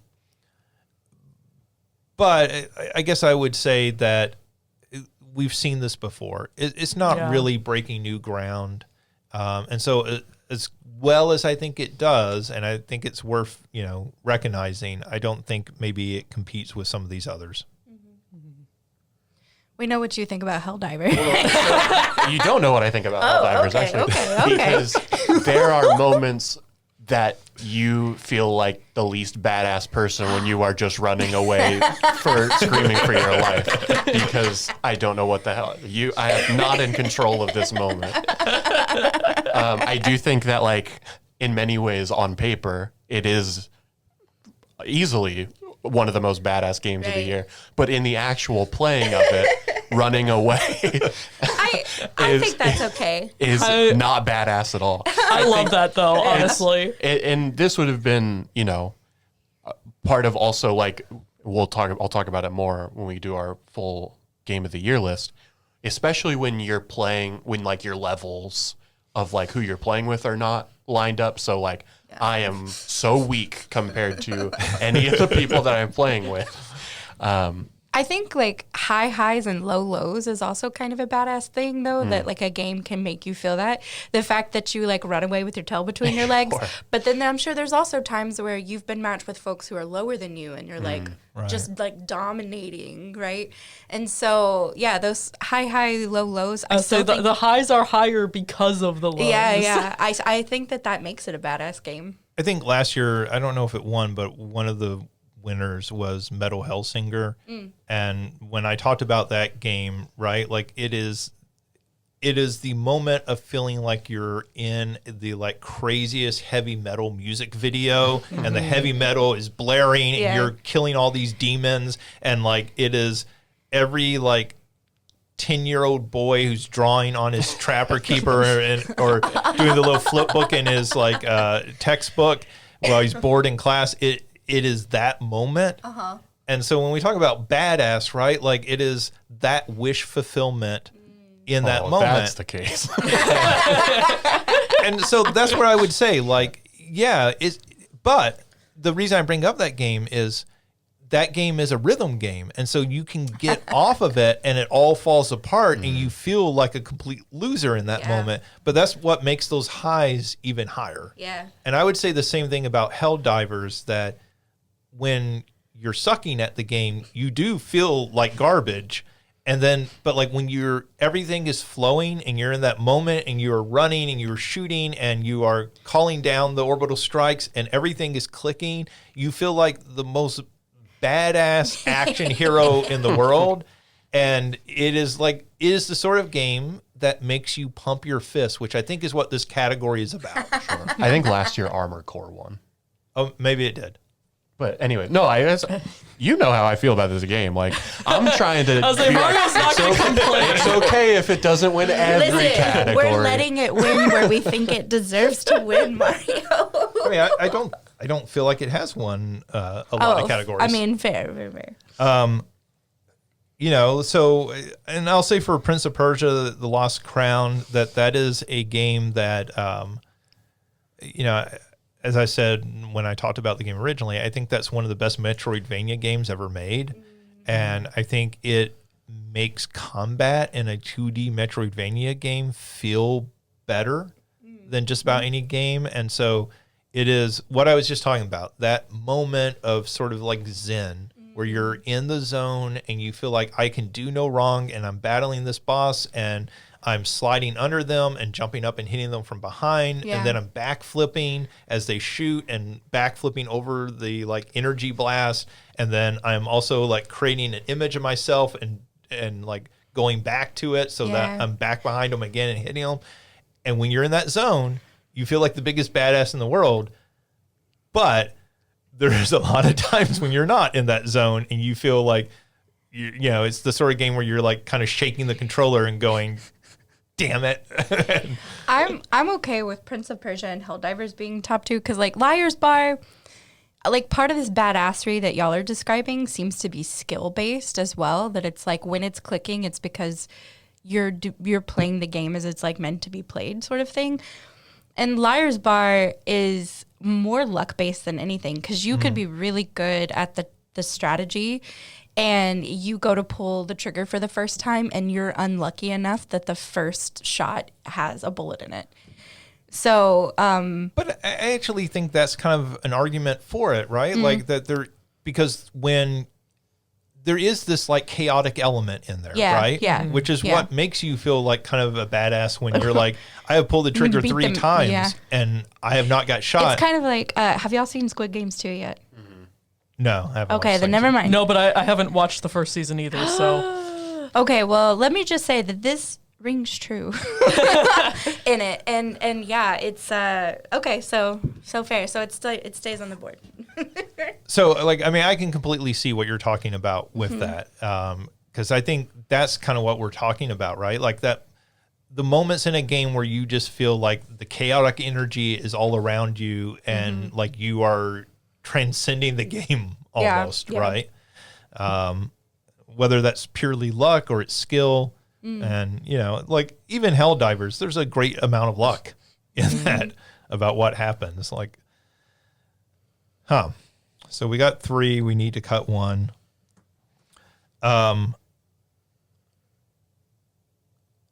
I'm just sitting here as the person who's played none of these three and is so just like, Well, out of the three, which one sounds the least badass based on our descriptions? I think just from listening, for me, it would be Helldivers and Prince of Persia. That would be your two. Yeah, I think I do kind of lean on like the skill element of it, the luck element of it. My real world kicks in, my suspension of disbelief fails, and I'm like, Yeah. we don't mess with that. What, you don't like animals shooting themselves? No, I can't say that I do. I mean, there's also the element to that game, right? Of I am never going to play Russian roulette. But I'm also never gonna go be part of like calling a strike down on my team. Well, you don't know. Listen, you don't know that. Politics are a changing. I do. I do. Women are not subject to the draft. I do know that about myself. Fair. Well, not yet. What is the movie that it's so close to? Starship Troopers. Starship Troopers. G.I. Yeah. Jane. No, I'm just kidding. Yeah. So like, I don't know. Like, I can see arguments for all three of these. Yeah. I kind of am. I think for me it comes down to the action as well. Of like Liar's Bar seems like the kind of game where you finish it and you're like, I'm smooth. They just sit there. Yeah, But I'm they smooth. do have I'm really rocking badass commentary Yeah. about each other. That's funny, but yeah. All right. So, do we agree Helldivers 2 gets in? Yes. All right. So, why don't we go around? Alicia, what's the second one that you would put in? Having not played any of these, just based on our conversation today, I would say Prince of Persia: The Lost Crown. All right, Christina, Liar's Bar. Mario. Probably Prince of Persia. Okay. Yeah, I've played Prince of Persia. I haven't played Liar's Bar, but I'm kind of intrigued by Liar's Bar. Like, I kind of like the way Christina talks about it because I think that actually is like kind of because it's so different. It's so weird. I think that's Yeah. kind of like, I mean, my reason for putting Prince of Persia is like, oh, there's the big enemy boss that you fight, and that's kind of badass. But I would agree that there's something to, and that feels like conventionally badass. Right. And there's something to Liar's Bar, like you winning It's that game. psychologically like pretty badass. Yeah. So like I'm totally fine with either of them. So if we want to go Liar's Bar, Yeah, Won't I argue voted on for it, but that's only because it was the game that I had played. So Yeah. I also don't care. Can we do like 2 runner-ups? Would that make us all feel, or is that, can we, no. That would be a badass thing to do, Justin. I think that's the least badass thing. I think it would be if it's probably everybody wins. Everybody gets a participation trophy. Not everybody, just these 3. I think I'd go Liar's Bar. All right, let's do Liar's Bar. Okay. So is it Helldivers 1, Liar's Bar 2? Yeah. Yeah. So our badass game of the year for 2024 is Helldivers 2 with the runner-up Liar's Bar. All right, that does it for the awards day of our game of the year. We will be back. Later this week to record. You will hear it released later the week that you're listening to this podcast. That there will be our top 10 award podcast where we will narrow down our top 10 games of the year and then rank those 10 to 1. So we will be back with that soon. Again, check out salukigames.com for all sorts of updates. Follow us on social media if you are not. And we will be back soon with the rest of our game of the year. Thanks everyone for joining us. Goodbye.